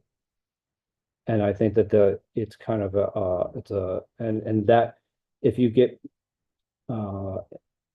if you're in a loop that is actually something that is sustainable, then those those chances of actually you kind of lying to yourself and the rest of the world are a lot less. Well, the chances of that happening are a lot less low, or much lower. So anyway, I mean, there is a formal process on even how to look at that, in the sense that trying to confront ourselves, but it comes back to that other aspect of it, of discomfort, and how comfortable are you actually with, what's your tolerance for that? And so anyway, that's just something different. That's just something. No, that's a good point. This a tolerance, or even an eagerness for the right kind of discomfort, plays a role in great athletes' training regimens, right? You can't become the world's greatest pole vaulter if you don't ever want to feel uncomfortable. I mean, and in fact, you can't even become a mediocre pole vaulter if you don't ever want to feel uncomfortable. The only way to become the greatest is that you learn to distinguish the kinds of discomforts that are inescapable from the pursuit of excellence from the kinds of discomforts that are gratuitous. So you don't go out seeking to break your leg, but if your joints and muscles don't ache every day, then you haven't practiced to the level that you have to, and it becomes an appetite in you to want that experience so that you can reach the other thing that lies beyond it. And if that's true for physical training, I think Kenneth and the ancient Greeks would agree it's possible as well for people to learn to have an appetite for the kinds of existential discomfort that come from realizing that you're not the center of the world. Your religion isn't the best religion. Your language isn't the best language. And your worldview may not be perfect and may not be the best worldview. And you've got to shake things up. That you can learn to have an appetite for it, to have a taste for it. And in fact, that's a prerequisite. It's got to be for the cultivation of arete in Homo sapiens. Sherry, you wanted to jump in and add something before I call on Stephen? Because this concept of lying is always very bothersome to me, because I come from a way of life that is absolute truth, because the consequences are so severe. So I want to get out of that and get into life. I think the question I ask myself is, to what end? And there's a certain amount of flexibility involved in telling a lie, right? For example, your question about the Jews. That's a good lie, if there's ever such a thing, right? But if you're stealing money from somebody else and lying about it, that's just plain straightforward dishonesty. So there's just two concepts I want to talk about here: flexibility, and to what end is the falsehood told? Is it to a good end? So, that's I think it's a reprehensible thing to lie, but it does have its caveats. Thank you. Thank you, Sharon. Yeah, the classic philosophical test on things like that is cui bono? Who benefits? What is who benefits from this thing, that this action or this system that takes place? And if the benefit is people who want to commit genocide, then it's probably not a good action. And if the people who benefit are people who would otherwise have been the victims of genocide, but now they won't, then you say, you know what, I'm gonna do the thing that most of the time I won't do. And this is a Navajo idea that good and evil don't divide into everybody should be good all the time and evil should be exterminated. They said that's a medieval idea. They didn't grow up with that. They grew up caring a great deal about good and evil, but in a completely different framework. And their framework is things that are evil because they're no good as a normal way of life. They should be kept in a box, locked, or behind glass with a sign that says break in case of emergency. And there will be times when you need to take that thing from behind the glass and use it. And when that happens, you have to know that this is that time. And this is the thing that I have to use to solve this problem. So you break the glass, you do the thing, and then afterwards you put it back behind glass because it's not a good way to live. This is how they distinguish Hojon, which is the way of life that Changing Woman taught, that you can do all the time and it will always be right, from Naya, which is the stuff that Changing Woman said, it cannot be a normal part of your life. You should not normally do these things, but it is there for protection in the rare instances when it's the right thing to do. And the ceremonials and the religious structure is to teach them, when do you break the glass and how do you break the glass? And when you're done using the thing, how do you put it back behind glass again so that you don't become a skinwalker who does that his whole life, whose way of life now becomes Naya instead of Hojon. This is very close to what you're talking about, right? I mean, this is in the medical profession, truth is paramount. You can't have relationships of distrust between caregivers and patients. It's no basis for a system. It wouldn't be a medical system worth calling a medical system. And so it's not a coincidence that people who work in medical professions tend to have a very low tolerance for deceit and lying, because people die. when lies are dangerous in that context. I'm right there with you. Beverly, my wife, learned how to do the thing in corporate structures where you have to, when someone is causing problems for you in an organizational structure, you have to learn what their character is like and how they work. And you have to say not the thing that you would normally say, but what is the thing that they're capable of hearing that will change their behavior. Even if it sounds to you like the opposite of what you would say, it's the only way to make things better, is to say that other thing. And she got really good at that. And she had no trouble distinguishing when to do it and when not to do it. I could never do it, because with my medical background and my personal background, telling the truth is a deep, powerful drive in me. I had to overcome an early stage when I was a little tiny kid, when I lied a lot and got in a lot of trouble. And I got beaten a lot for it because we had a dysfunctional family. So it's a very visceral drive in me to not want to misrepresent the truth. And it set me up nicely for medicine. When I got into medical software, it was a good fit. They didn't want me lying either. I didn't want to lie. They didn't want me to lie. It was a profession, made in heaven, a match made in heaven. But there are times when you have to, as you say, selectively choose, is this one of those times when I'm going to deploy a falsehood in order to create a greater good? And I have a lot of trouble with times like that, even though it's important to do. And it's not because I'm virtuous, it's because I've got old programming, beaten into my muscles. It's hard to overcome. It makes me rigid in situations where I should be flexible, like you're talking about. So, and that's not good. That's not healthy. Steve, come off mute. Tell us what's on your mind. I think one of the things I noticed with a local Australian philosophical scene is you'll get the people who sort of have tertiary graduation or something like that, and they have a sense that they're an elite class.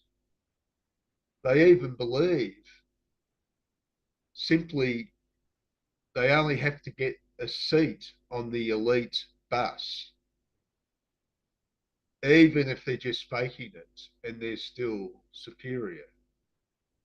And this is it's a bit of an attitude like you saw on Jan 6, where these hobos wander in the Congress and one guy sits in Nancy Pelosi's chair or something like that. And that's a vulgarity which just totally freaks out the American elite. And one thing I'm noticing a lot in the philosophical arguments I'm hearing, that people are not well read up on philosophy. For example, for quite some time, I was asking people to define what they meant by rationality. I'd done a bit of study in this about 30 years ago. Steven Pinker tries to define rationality and he doesn't really succeed. So it's amazing. People use this word all the time. And I've noticed they don't really understand it. And this is broadly the philosophical scene. There's a hell of a lot of people in it. And they just don't know some of the basics. Like, for example, I'll bring up the scholastic argument. And it's useful just to know that argument, the simplest level, the arguments between the nominalists and the medieval realists.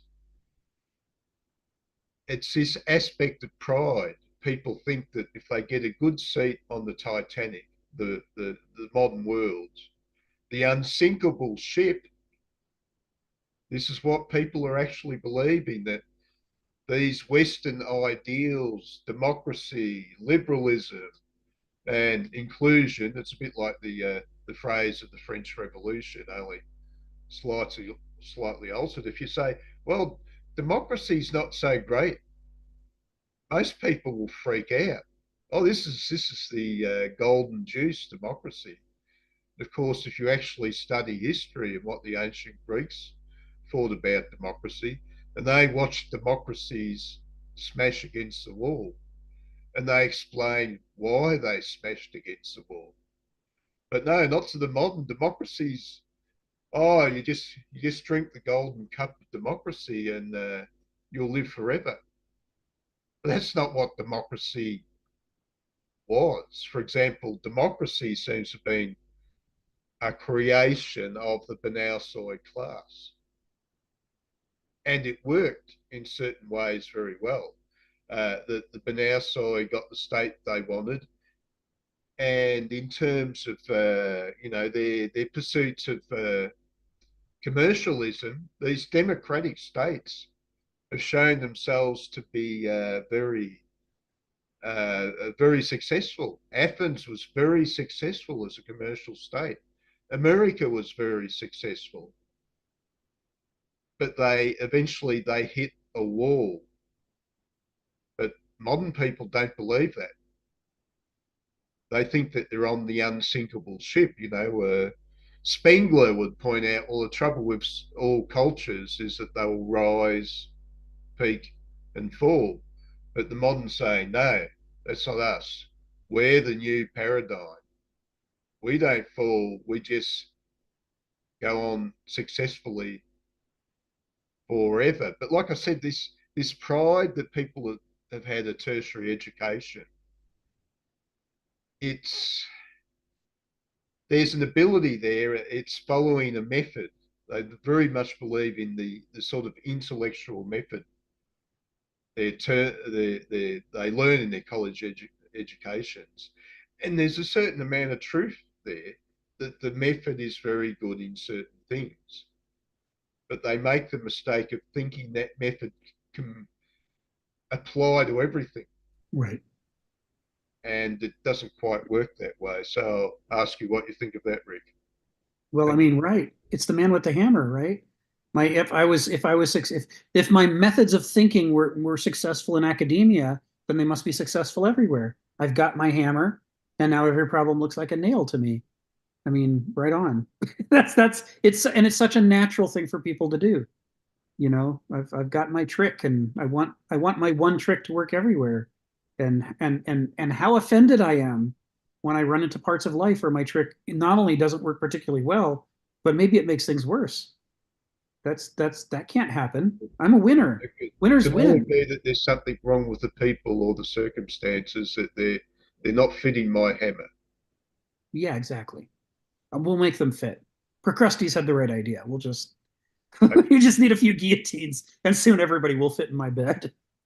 Yes, yes. Thank you. Thank you for that, Stephen. I'm going to call on Ari in a second, but I'm going to drop some more text into the chat. This is the follow-up paragraph, and I'm dropping it in part because it runs, right off of where we started, but it also runs right off of what Stephen was talking about. There's some discussion here about the Banausoi and how they interacted with the governing Aristoi, but we'll come to it later after we get through the Q&A. So Ari, come off mute. Tell us what's on your mind. Hey, yeah, I want to talk about the arte of basically being liars. I mean, it's interesting. I was thinking a good translation for arte is pretty much natural attributes or natural drives.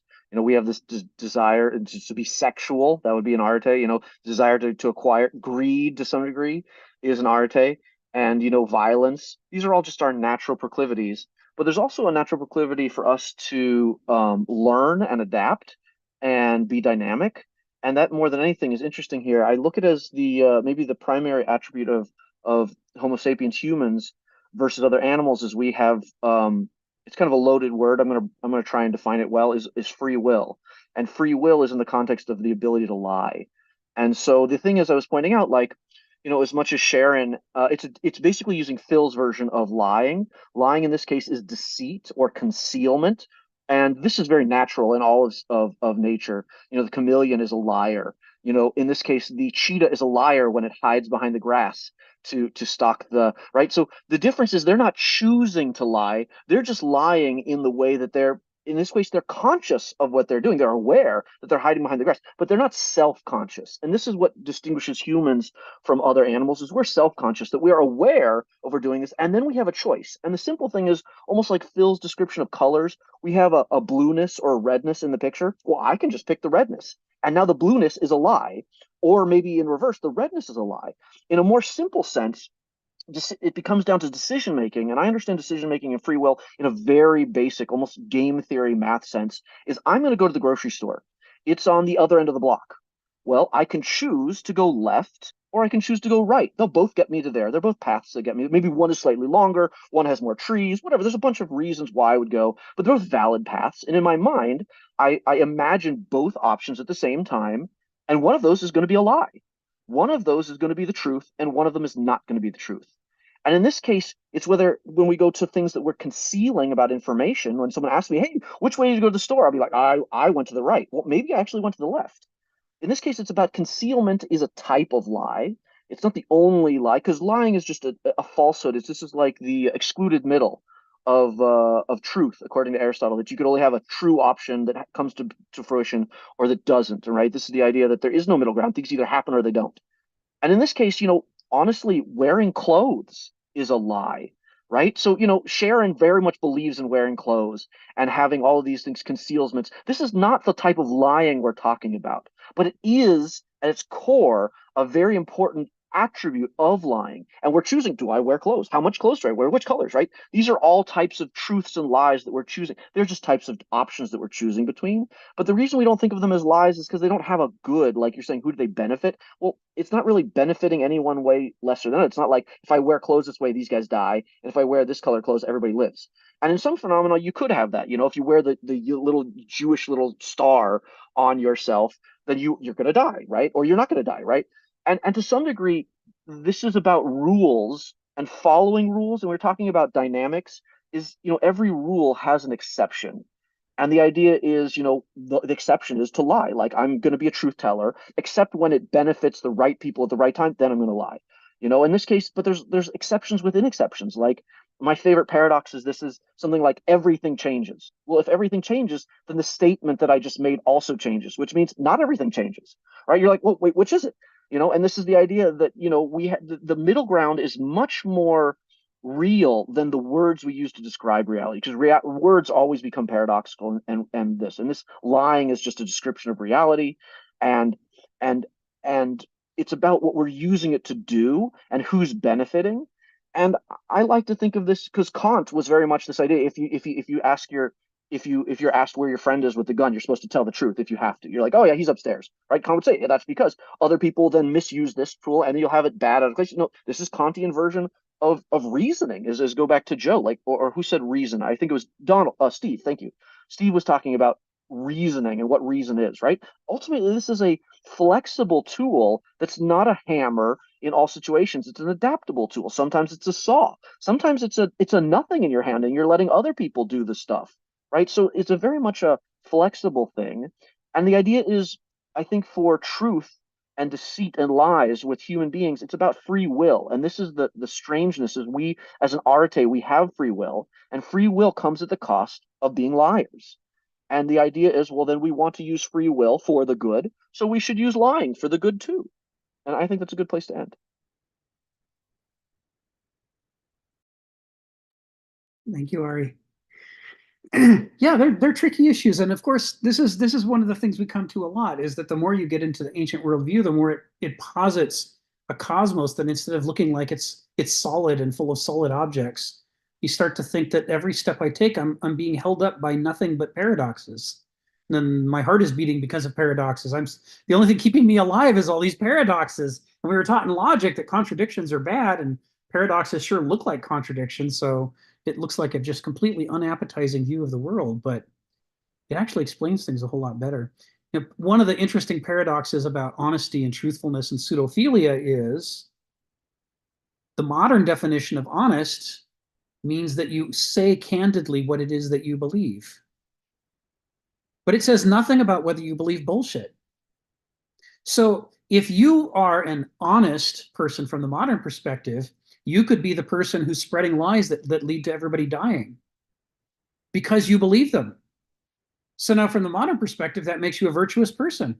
After all, you were candid, weren't you? And that's all that's required for being a truth teller, to tell the lies that you truthfully believe.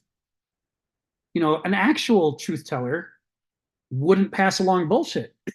He would take responsibility for the quality of what's up here. He would say, you know, I don't really know the answer here. I like this answer, but I have no real reason to believe that it's true other than the fact that it pleases me. So in our definition of honesty and candidness, we don't get into issues of, well, who's responsible for the crap in your head? I mean, is it your parents made you believe that? Your teachers made you believe that? The newscaster made you believe that? Is it their job to clean up this mess? Or is it your job? And if you don't clean up this mess and you carry around a lot of bullshit, and then you persuasively tell people, and they can tell that you believe what you're saying, so they believe you, it looks like you're honest, right? And they've confused being a truth teller with being honest, and put their faith in something they shouldn't have put their faith in. And so now, as a result, we have an example of pseudophilia in which everybody involved has only the best of intentions and thinks that they're working with the truth. But it's bullshit, because the one thing that they didn't bring to the picture was caring enough to distinguish their true beliefs from their false beliefs, so that they wouldn't put themselves in a position to pass along false beliefs that they honestly, truthfully believe. These are complicated issues, and these kinds of issues are implicit inherently in what it means to be mortal. To be finite means that you don't have enough grasp of the full complexity of the world to do justice to it. You're not competent. We are not competent to do justice to the world. We can be more just or less just compared to how other people behave, within the realm of what human beings are capable of doing, our sphere of influence. But to be genuinely doing justice to the world would require something a lot more, wise and having more sophros sune than Homo sapiens has. Honesty out of the mouths of a Homo sapiens is a fraught situation. And so this is another way in which this issue of pseudophilia comes into play. Because if you don't believe anything that's in your head, you can't act.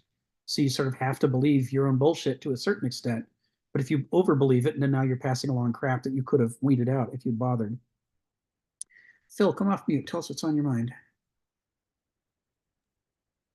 Yeah, this once again goes back to limited potential of human beings and how we have to deal with, well, maybe not an infinite, but a nearly infinite world of possibilities. And it really brings up the fact that what is more fundamental, because since we can never really have true knowledge in the absolute sense, the best we have is wisdom. And wisdom, wisdom, I think, is grounded in care. We care about something, you know. Of course, the problem with care is that, well, it depends how you care. I mean, like, let's say that I care for profits and money. That's all I really care about. That's number one in my care. That might not be very good for the world. It might be great for me, okay, but actually probably not either, because I waste my time. That's all I do. However, if I care for others in a way in the social structure, then that means that I have, in a sense, invested my relationship to a certain degree. Obviously not to ultimate degree, because I care for my own being as well, to others, because they are people who are capable of caring in a way. So that's more fundamental in a way, with the limited knowledge I have, depending how I care. I've been at a meeting with this guy on Heidegger, and he's actually a pretty good. In fact, he's a master chess player, and he's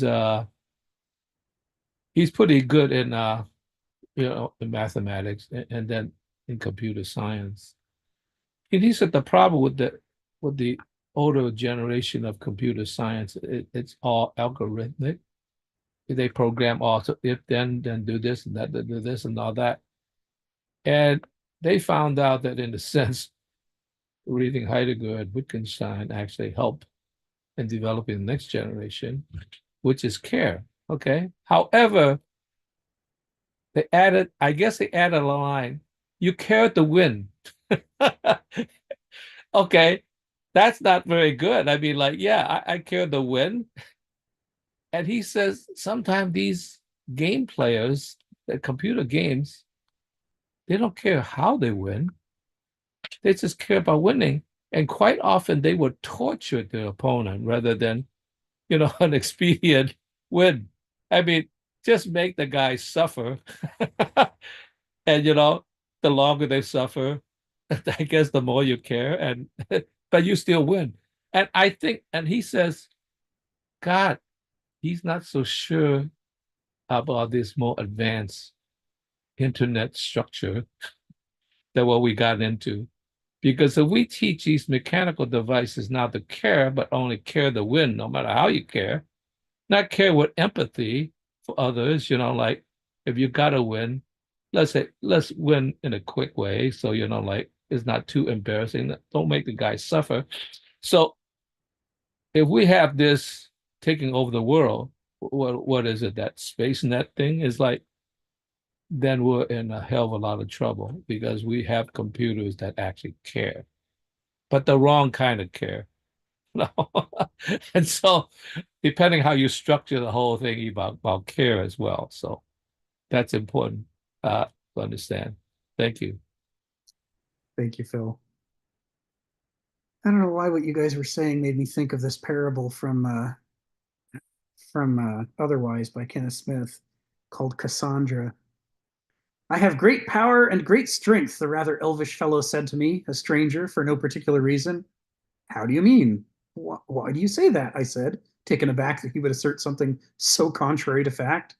The power I have is to make others doubt what I say, and the strength is to withstand the doubt of others.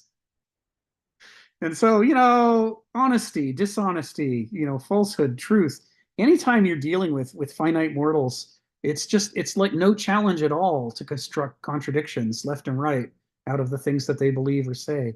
It's pseudophilia to respond as I did in the late 90s when I first saw him saying pseudophilia as though it's a mere insult, as though he's just being negative for the sake of being negative, is to completely misunderstand everything about myself and the human species and how complex the world is. I had to miss every boat, I didn't just like miss some particular piece of it. I was missing all of it. I got everything wrong in order to read it as a mere insult. But pseudophilia, obviously, finite mortals have pseudophilia. It's the only way we can function. The question is what we do about our pseudophilia. And the Aristoi try to combat it, and the Benousoi and Douloi try to embrace it. That's the difference fundamentally between the character types where pseudophilia is concerned. Is, you know, can we recognize that it's a problem? And the only way to really recognize it is to acknowledge that it's everywhere in all of us, and that there are very compelling reasons why evolutionarily it's everywhere in all of us. You know, it's like my power over the bottle comes from my understanding that I have no power over the bottle. By acknowledging the bottle has power over me, I never have to spend any period of my life at living in the bottle. I lucked out compared to my relatives. All I had to do to spend a significant part of my life in the bottle would be to doubt that the bottle had that power over me. If I doubted it, then I would have thought I should test myself to prove my mastery over the bottle. And every alcoholic family member I ever had, when they were in the midst of their alcoholism, they always said, the real important thing is to establish who can hold their drink. That's the important thing.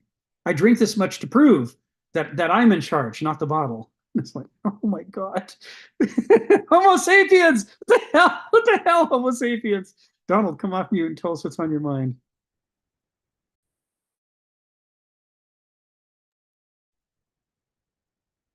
Well, I'm not sure that sort of modern honesty was such an issue for the Greeks. I think they would have looked at every situation and said, how does this person deserve to be treated by their nature? Hitler doesn't deserve the truth from me. You know, there's really not much of a quandary there for Greeks. Or this man is my enemy. He doesn't deserve.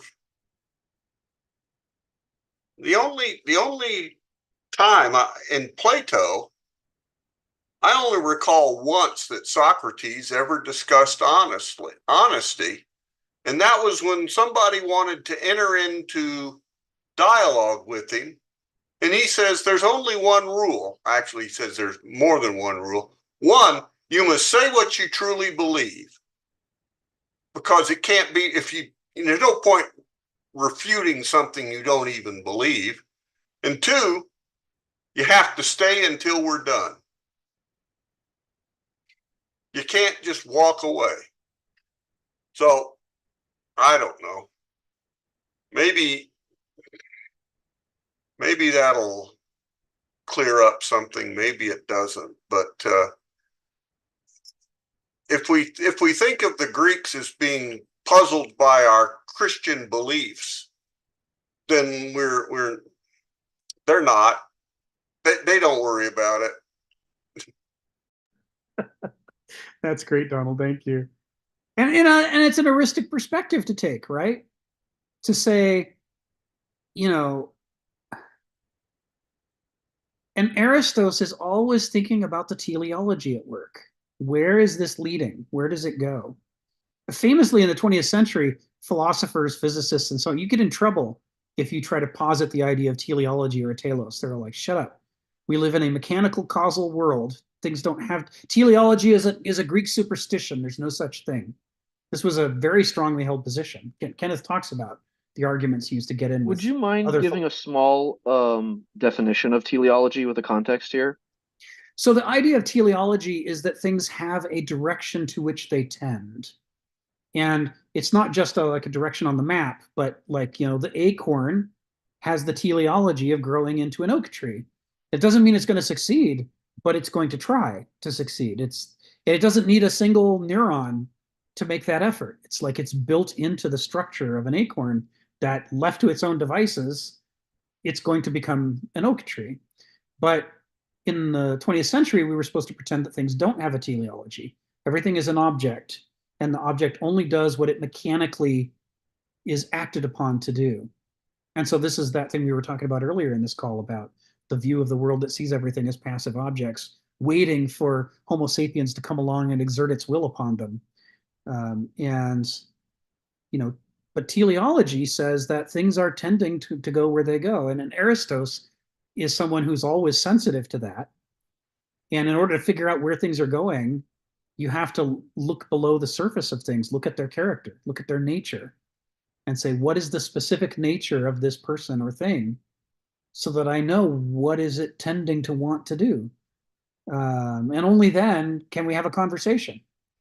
You know, so until we, as Donald says, you know, you establish some basic ground rules. If you're not the sort of person who can be bothered to really commit to say what's on your mind, then I'm not going to waste my time with you, because I know where that conversation is leading. Plato probably had plenty of conversations with Douloi and Banausoi before reaching the point where he said, you're all the same. I don't need any more of those conversations. The jockeying for position, trying to feed your appetites, trying to convince me of your ideology. I'm done with that. I want people who are going to be present and awake and alive. Or as Socrates says, people who want to do justice to the rights of the question. They're not just there to try to win or, you know, fill their belly. Steve, come off mute. Tell us what's on your mind.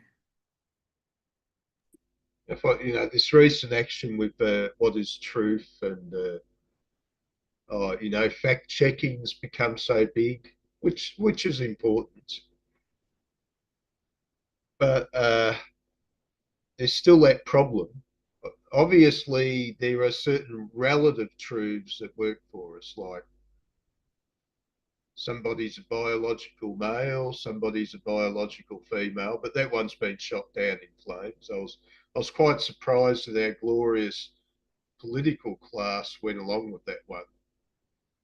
I don't think it's going to have a good end. But I used to study a bit of philosophy, and this was a question. Generally, it was believed that we don't have absolute truths, except perhaps in the field of mathematics. That was a belief. That was, you know, the rationalist belief. Mathematics must be the a priori truth. And that was the belief for a long time. And of course, along comes the late 19th century, and then you've got Gödel. And these guys are starting to wonder, maybe our appreciation of mathematics has a strong subjective element that has something to do with humanity. Now you're totally at sea. You've lost the entire game. What is the truth now? Scientifically, we adopt the process of analysis, which is the opposite of religion and mysticism. We see something, the empirical experience. We voluntaristically assert a proposition. That must be the answer. Okay, I could be wrong. Logically, does my proposition adhere to the laws of logic? Okay, it's past what we believe is logic, but we're not absolutely sure logic is perfect. And then you get down to the longer process of figuring out, well, how probable is my theory? How probable is my explanation? And we might assert eventually this theory has a high degree of probability. But that's the proper scientific method. Proper science very rarely will assert that the theory is going to be the absolute truth. We only assert that there's a high probability that it's the absolute truth. If you run with it, I don't know, 99 billion times out of whatever, you'll be right. But there could always be that little one where it doesn't work. But the throw of the dice is in your favour if you go with the theory. That's as much as we can work out. But naive people think that there are absolute scientific truths, that there is an absolute truth. And a lot of what you term the technical class, the college educated, will believe that the set of principles they have are absolute truth rather than just high probabilities. Thank you. Thank you, Stephen. Yeah, there have been some interesting studies done on the prevalence of pseudoscience among engineers. So engineers are so used to working with tables that are almost always right, and therefore being right, that they start to personalize it and start to believe that whatever they think might be right. And so you'll find just the craziest pseudoscientific fads rampant among people who you could totally trust them to build an airplane or a bridge, but you should not trust them to give you medical advice or political or religious advice. they believe their own bullshit too much. They can't tell the difference between, and you see this, and Sharon can correct me if I'm wrong. You see this among high functioning, highly paid specialty doctors, where they're so good at their specialty and they're so internationally renowned that they start to believe it's not the science, it's them. And next thing you know, they're lecturing, you get a surgeon who's lecturing you on nutrition. He doesn't know shit about nutrition. He's a fantastic surgeon, but he should be listening to the nutritionist. Now override the nurses. What do nurses know? I look at my brilliant degree. And I'll tell you what the nurses know. The nurses are there with the patient, and you, the surgeon, are not. Every good doctor knows you listen to the nurses because they have more contact with the reality of what the patient's going through than the person who just drops in for a moment.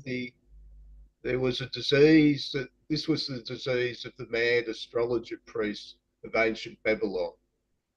They started to believe that the gods spoke to them. Yes. And there's a reason why we have this problem in a recurring basis. It's not that doctors are bad. It's not that Babylonian astronomers are bad. It's built into us, that confidence.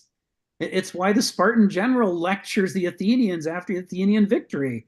I know you're feeling like hot stuff now, but friend to friend, I'm telling you, this is the moment when we screw up badly because we start to think it's all us and none of it is fortune or contingency. That's always, it's the critical mistake that's waiting for us every step, saying, "Oh, are we feeling lucky?" Would we say this is an arete of humanity?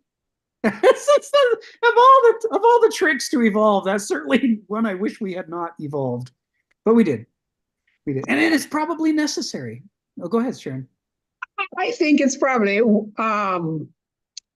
one of the parameters of the development of character is called humility. Yes. Because no matter how much of an expert you get, and I think in reading Nietzsche, he talks about that, there's almost more to know, and it's part of the process.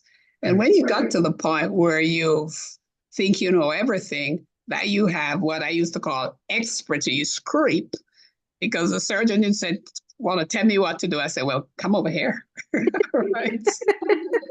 Come take my seat. Really? When you get to the point where you get expertise creep, that's when you've lost your insight, I think. Yeah. I experienced it as a medical programmer, and the surgeon wants to tell me how to write medical software. And I'm like, you can tell me everything about what you need the software to do, but you don't get to tell me a single thing about how to write the software. That's my arete. When I need brain surgery, I will not question you. I will come to you. You'll be the man. But when I'm trying to pick the database structure, hands off. Just tell me if it meets your needs or not. You don't get to design it. This is not your area. And for some people, that was just impossible to understand, that they could be good at one thing and not everything else. You see it a little more among surgeons than other doctors, although anybody could do it. I was pretty sure that Sharon, as an anesthesiologist, must have spent an entire career rebuffing the advances of surgeons who suddenly felt like they could lecture her on anesthesiology. And she's like, "Oh no, no, all clever the time, monkey, but no." all the time. But then, the talking about character, when you look at, and I can say this because I watched it for years, the medical training, particularly for the surgeon, is so intense that they get to 30, 35 and they end up with what I call truncated adolescence, And so it would make them fail sometimes and make some people succeed spectacularly, but never for the long run. Right. Because you need that insight and humility for the long run. And unless you really take time out, or they have a wife or a mother or children in their lives to really help them develop that insight, it just doesn't happen. Yeah, that's right. That's right.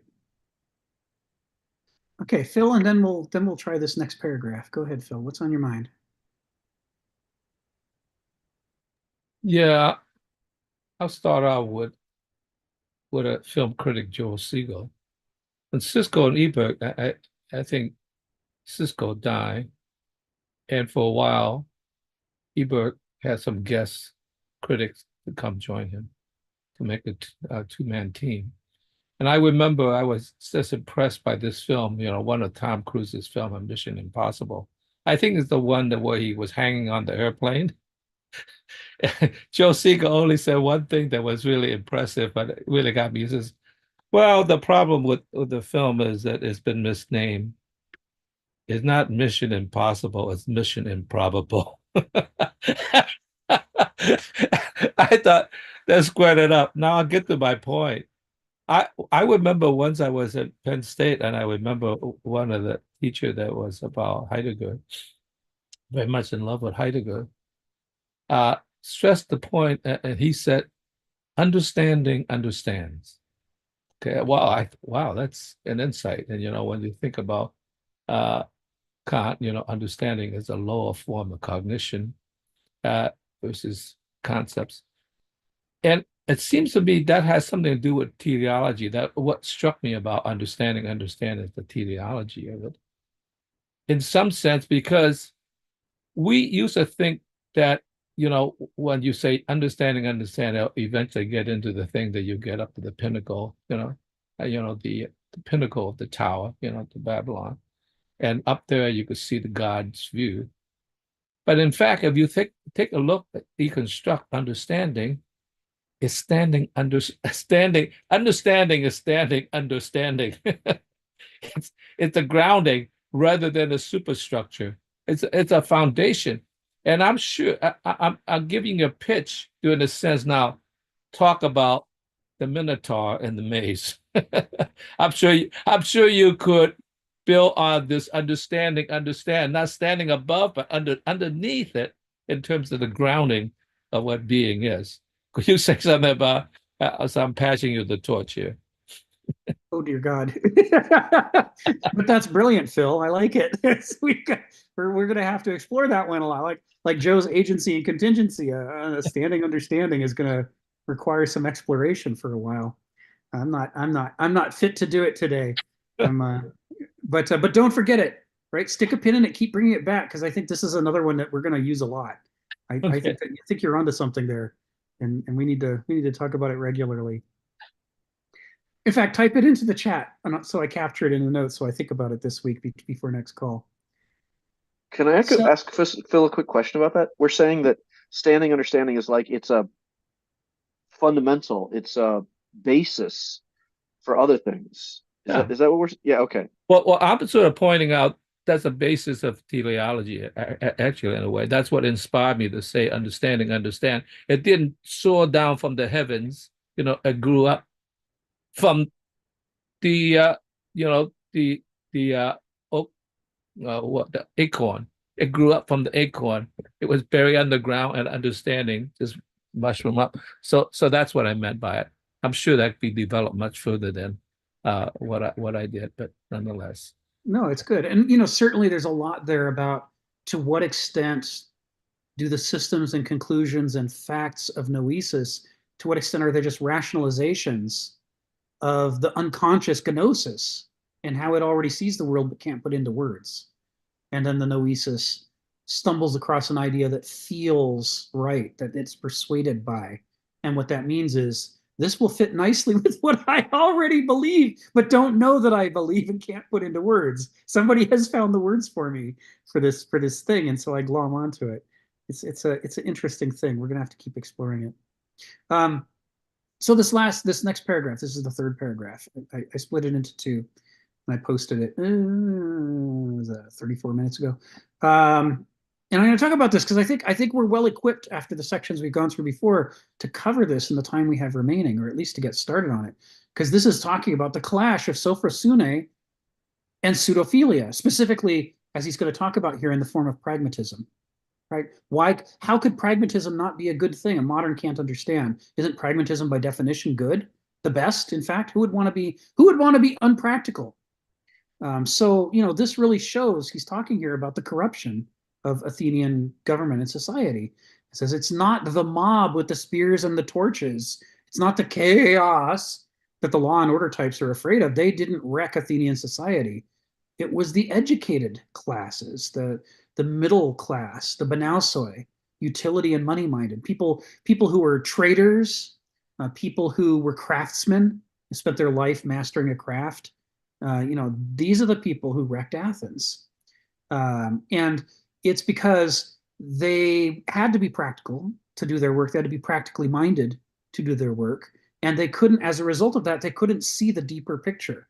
That they couldn't see that there even was a deeper, they didn't believe in the deeper picture.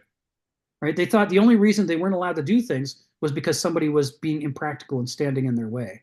And so their whole focus was, how do I thwart the structure of governments in order to get what I want out of it? And if they had just been the mob type, if they'd been douloi, they wouldn't have been clever enough to pull it off. But they were banausoi. They were educated, experienced, skilled people and they developed, as he says, opportunistic methods for triumphing over the critical intelligence of the aristoi. As rapacious as the appetites of this mercenary class were, there were fortunes, nevertheless, there were fortunes to be made training them in the rhetoric that would enable them to seem cultured and conceptually adept aristocrats. That is, some aristoi who had a less deep grasp betrayed the class of aristoi and the polis by teaching banausoi how to seem to be aristoi, how to mimic the rhetoric of them, the outward seeming behavior, the appearance of it. And they were able to create an illusion so that the aristoi couldn't distinguish very easily between who's who. And this is what he's talking about when he talks about pseudophilia. The banausoi were perfectly happy to pretend to be something they weren't in order to get a practical outcome. Why not lie? If it gets you what you want, look how much money I can make if I lie. Right? And also the other thing is, as giant fortunes are accumulating among the banausoi, but not among the aristoi, because the aristoi have other things to think and worry about, and the banausoi can't think of anything more interesting to them than the quarter in your pocket and how they're going to get it. So they're better at it than the aristoi are.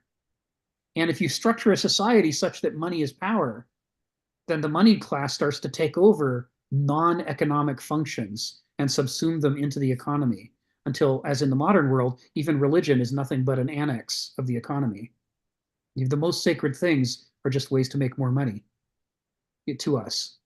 And that's the logical outcome. It's what the Chinese were worried about when they restricted their merchant class. It's what the Greeks were worried about when they, prior to Solon, restricted their merchant class, and so on.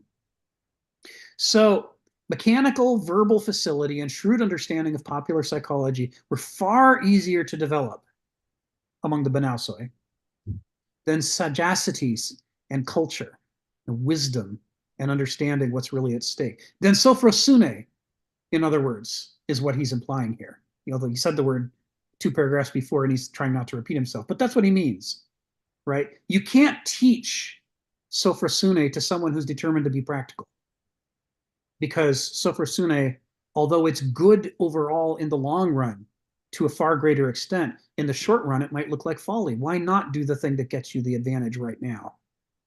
That doesn't seem to make sense to someone who's being practical. Practical means I eliminate all the deeper questions and I just focus on the immediate payback. Although we don't like to think of it that way, it inevitably means that. So he says, indeed, these manipulative skills could literally be had on the market. People were in Athens were buying and selling. You could learn rhetoric. They were teaching you how to seem more persuasive than your argument actually deserved. This was sophistry, the rise of the sophist class in Athens. And this is where he comes to the punchline.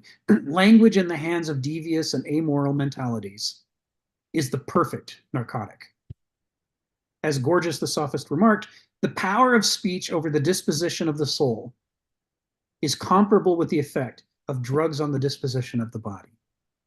Language is like a drug to us. And when people get very good with the controlling the rhythm, the use of comparisons and metaphors, emotionally evocative things dressed up in objective sounding language, all of these skills, the result is that people who should know better can be persuaded by things they shouldn't be persuaded by. It corrupts. Peitho. Remember we talked about Peitho as the goddess of persuasion, and that Aristotle remarks that one of the saving graces, of the agora, the marketplace, is that above it are the statues of the graces, including Peitho, the goddess of persuasion, to remind the merchants not to just use trade to dominate each other, but that the purpose of trade is friendship. It's to help each other and take care of each other. That's why there's trade. And they had to be reminded of that because, it's easy to fall into the game of seeing the other person as an abstract piece on a playing board and winning at all costs. So you take an environment like that that's already unstable, and then you throw rhetoric into it. And then you take the results and move them out of the marketplace and into the halls where you're debating policy and how to govern for a good polis, and you have a recipe for disaster. It says, those who respected nothing but saw all things as means, that is, as practical, for their rapacity, degraded not just the polity and its citizens and laws, but also language, philosophy, and reason, until they became mere instruments for the private appropriation of wealth and power.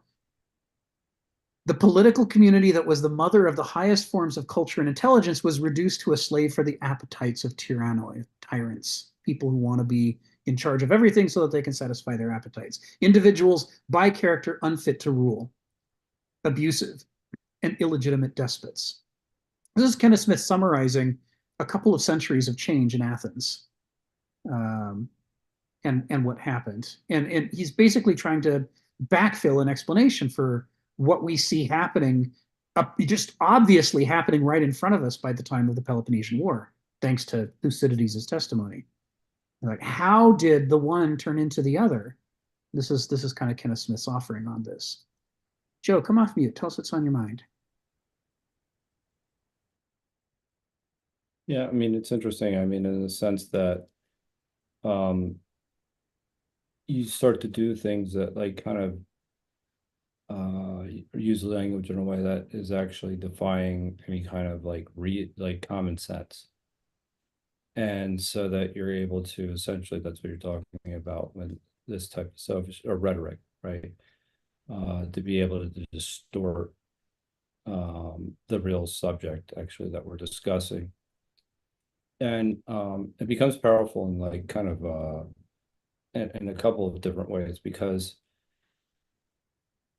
not only can you manipulate people, but then you actually have a way of actually manipulating yourself to become much more effective in doing what you're doing. And that is like the worst possible thing that you could have, like, what, because like, so I was talking to somebody about this idea of, managing, you can manage their desires, right?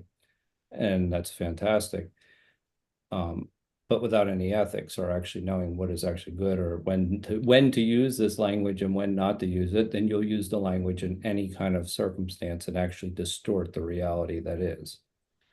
So that's where it's kind of that issue where it starts to become somewhat of a weapon. And it's no longer as a way of actually kind of defending yourself.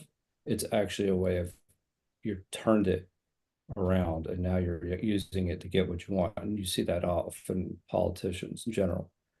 So it has this kind of relationship with kind of instead of kind of, because rhetoric, I think, is one of the things that ought to be brought back in its truest form, in the sense that it needs to be brought back as a way of defending ourselves as well, is because we're able to essentially use language in order to question the underlying concepts that people are claiming that they're experts on, especially in terms of like when you're thinking about things in terms of sound bites on whatever, social media, whatever.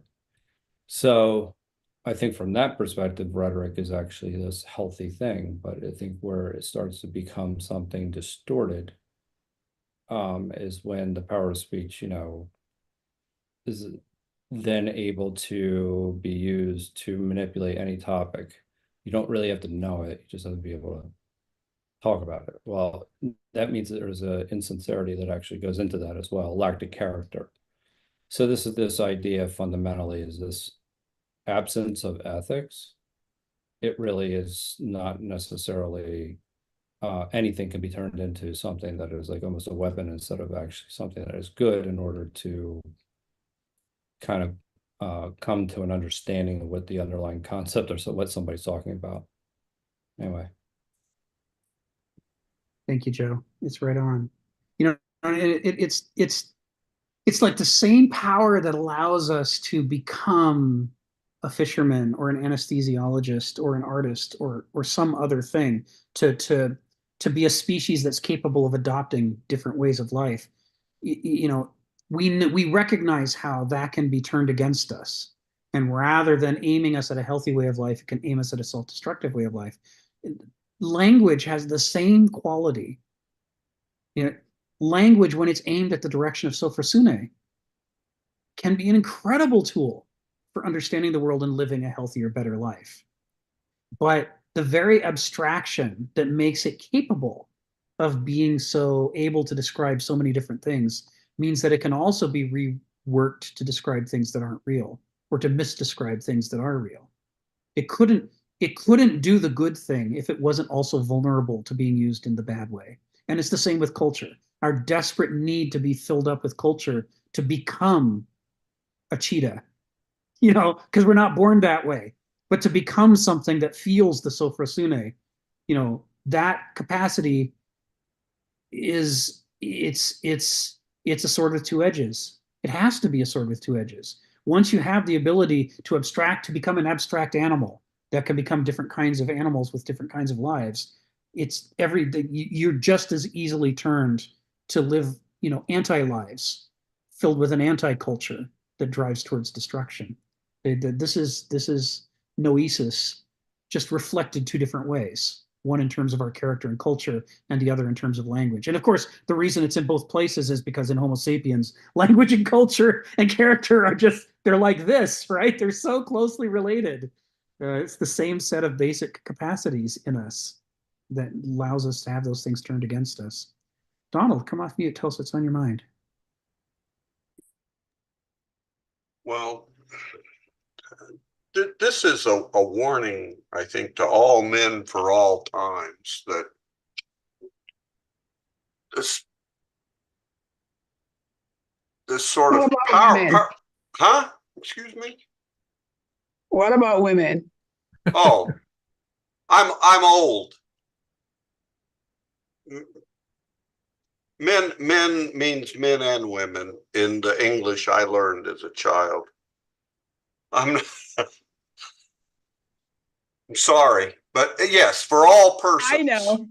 For all persons, Sharon, this like solvent or acid that dissolves the conventions and structures of society. And I always think of the final episodes of Mad Men when Don Draper goes off to California and achieves enlightenment by participating in this camp with the guru and all that stuff. And all of 60s culture gets turned into a series of Coke commercials. It's the same thing.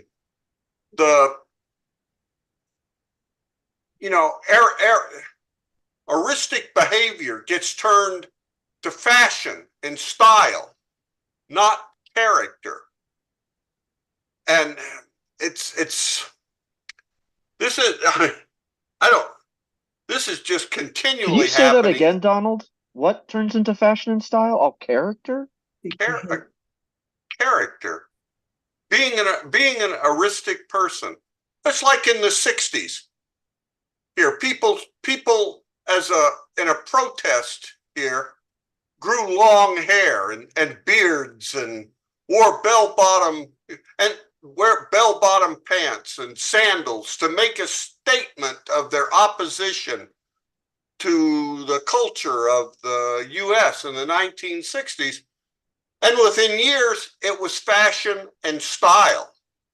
It made no statement other than, were you current in your mode of dress and speech? It contained no other meaning.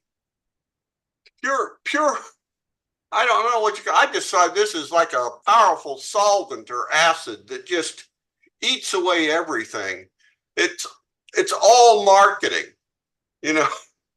Think of the sophists as just marketing wizards. You know, this is, you know, every once in a while somebody says something that wakes me up, and I come at this not being prepared so much to speak, but it certainly happens. I don't know if it's happened subsequent to that in our society. I suspect every other fashion, every other cultural movement has been co-opted in some way. That's what we do. That's almost become the basis. It's the false. It's exactly pseudophilia. You know, I mean, in the sense of the false is the real. Could I react to what Donald is just saying, Donald? You may. I finished. Yeah. So if you didn't like whatever you were experiencing, why don't you just start your own? You know, you have the freedom to do that. You should have done that. You should have created your own culture. I disengaged from dealing with all other people. Instead of creating about other people's creations. Until I got invited to this group. Sorry. You know, where I got to rethink Kenneth Smith after 50 years, you know. Hey, Donald, what do you got I never talk about philosophy any outside of this 3 hours a week. You know, my mind is at ease. Hey, Donald, what do you got against the real thing? Because Coca-Cola is the real thing. Oh, really? And I'm sure Buddhist enlightenment is the real thing too. But that one should become the other just indicates to me that there's a very coercive solvent flowing through the society, dissolving all substantive structures. Yeah. I mean, I gotta say, the reason I'm happiest that I saw Mad Men from beginning to end is for that final shot in that final episode, which I would never have appreciated if I hadn't seen the whole journey there. Because here's this guy, you know, trying to live the American life and seemingly succeeding, but not satisfied with it and struggling. And you know, he, like you say, he goes to California, he joins the, you know, the group. He seems to be enlightened. You're like, yes, he's going to find himself. And it's true. He does find himself. And it turns out he's a shallow, practical ad man. It's the real, authentic Don Draper really can't just only think. I know he's a sophist. He's a sophist. He's a Banausos. Yeah, you know, I mean,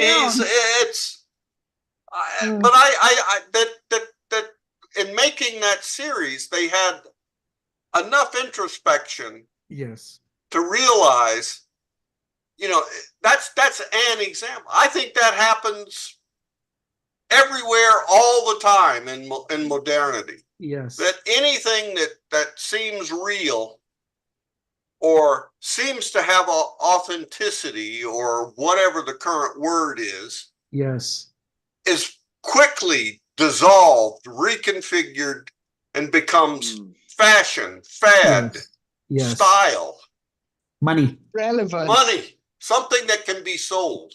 As quickly as possible. Oh, it's going to change. You can't Right. sell yesterday's style now. No, because they already have that. Yeah, thank you, Donald. So we're down to our last two, Ari and Sharon. So go ahead, Ari. Oh, that was fantastic. Let me get back to where we were thinking, get my mind here. I was thinking about the text. Um, I was asking myself a question, and this is for the group, but probably mostly for Rick, as you're the one representing the text most knowledgeably.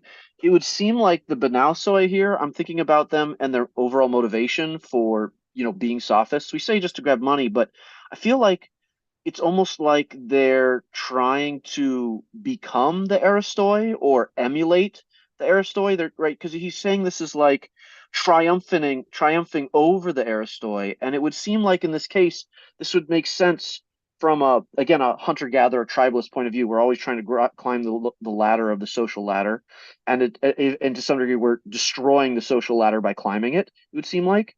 And this is like, it sounds like we're talking about hubris in a very simple state. Mhm.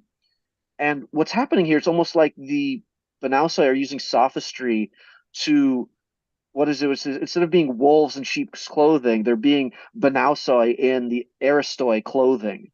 They're wearing the Yes. clothing of the Aristoi, right? Yes. But they're just they know they're not the Aristoi. But I kind of wonder if they get lost in it. If you wear that mantle for so long, you really, right, you believe your own bullshit, right? You start to eat your own, you can't tell the difference anymore. You're actually just trapped in your head. That's And right. again, going back to the text, it really seems the motivation for this, and again, maybe the motivation for hubris in general, is this, well, we want to defeat someone else or we want to supplant someone else. This at its heart seems like I'm envious of their power or their status, but I don't want to do the work to actually, I just want to do the fast, easier thing than develop sagacity and culture. I just want to pretend like I want to have the fashion. There we go. Bring Donald. I want to have the fashion and the style of that character, but I don't really want to. In this case, I go back to I don't want to talk for too long, so I want to keep it short, but my mind races all over these things. In math, this is like you have an object like a sphere, like an earth. And instead of just being the earth and making earth, that's too hard. So I'm just going to make a covering of that. I'm just going to make a surface level element of it. And in this, we do this, or it's a reduction of sorts. And the way you do this is a mathematical practice called topology.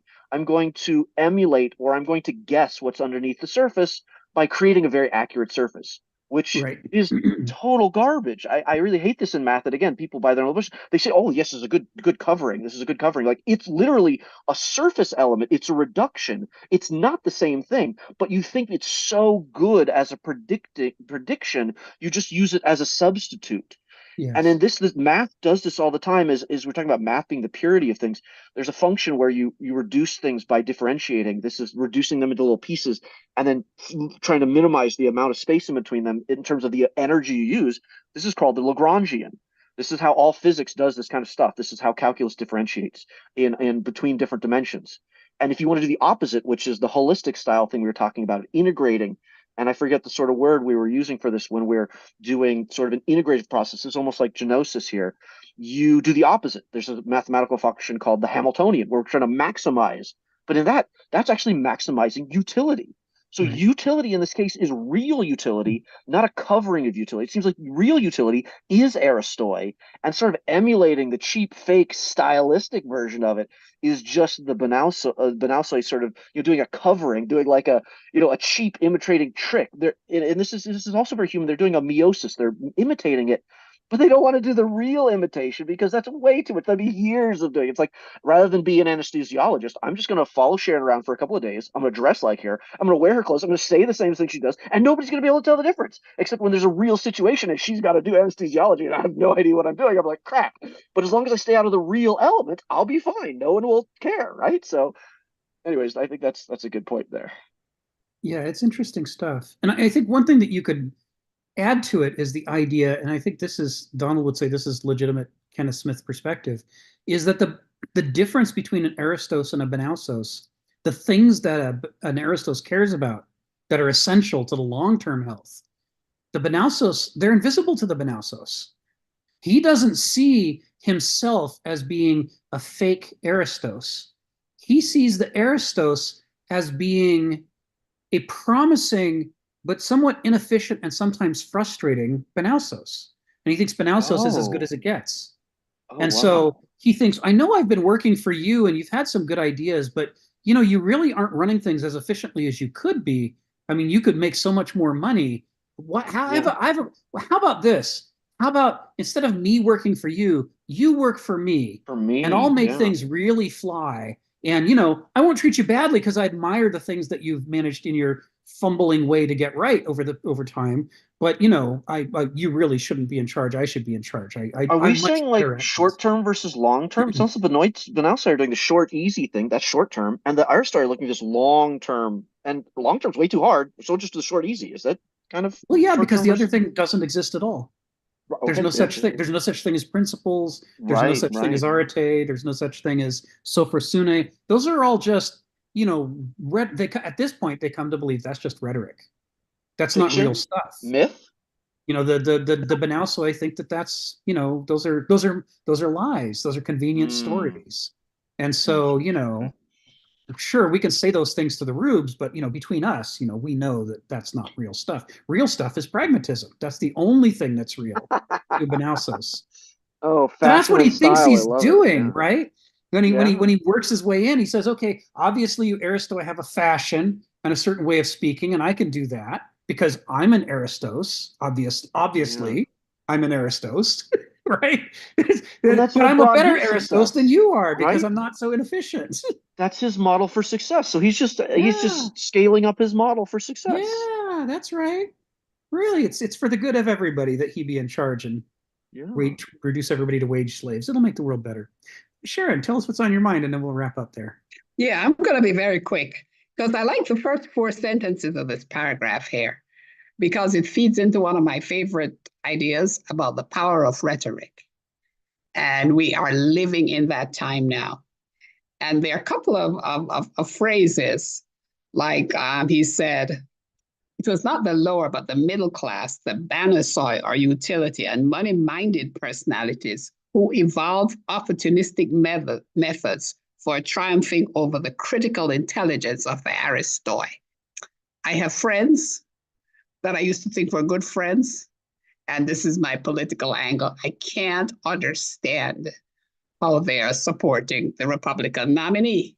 I don't get it. The critical intelligence left, right? And then he goes on to say, as rapacious as the appetites of the mercenary class were, there were fortunes to be made, training them in the rhetoric that would enable them to seem cultured and conceptually adept aristocrats. That's where we're living now.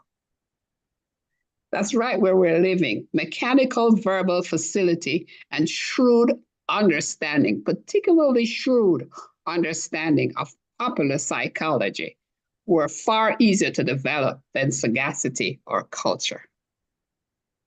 And those 4 sentences, I think, just talk about the power of rhetoric, and which is the time in which we're living. And it's some of the frailties of the modern man. I think so too. And that's all I have to say. And this is really wonderful. I like all of this. Thank you, Sharon. Yes, okay. See you next Monday. Next Monday. I just want to quickly say it'll be interesting to see how tonight's debate will turn out. Just want to say that. I know I'm not supposed to be political, but wanted to make Do I have to watch it, Jenny? What? Please. Do I have to watch it? I'd hope to avoid it. It's you know what? You have the freedom. Good. Good. Here's my take on it. It's very simple. It's going to be excellent. She's got Jamaican blood. That's it. There you go. And on that, we'll wrap up for this week. See you all next Monday. Thank you very much. That's it. There's nothing else. Thank you, What if Sharon. the rumors are true? Donald Trump was appointed by God. That's right. That's right. He was appointed by God. Ha ha ha. All right.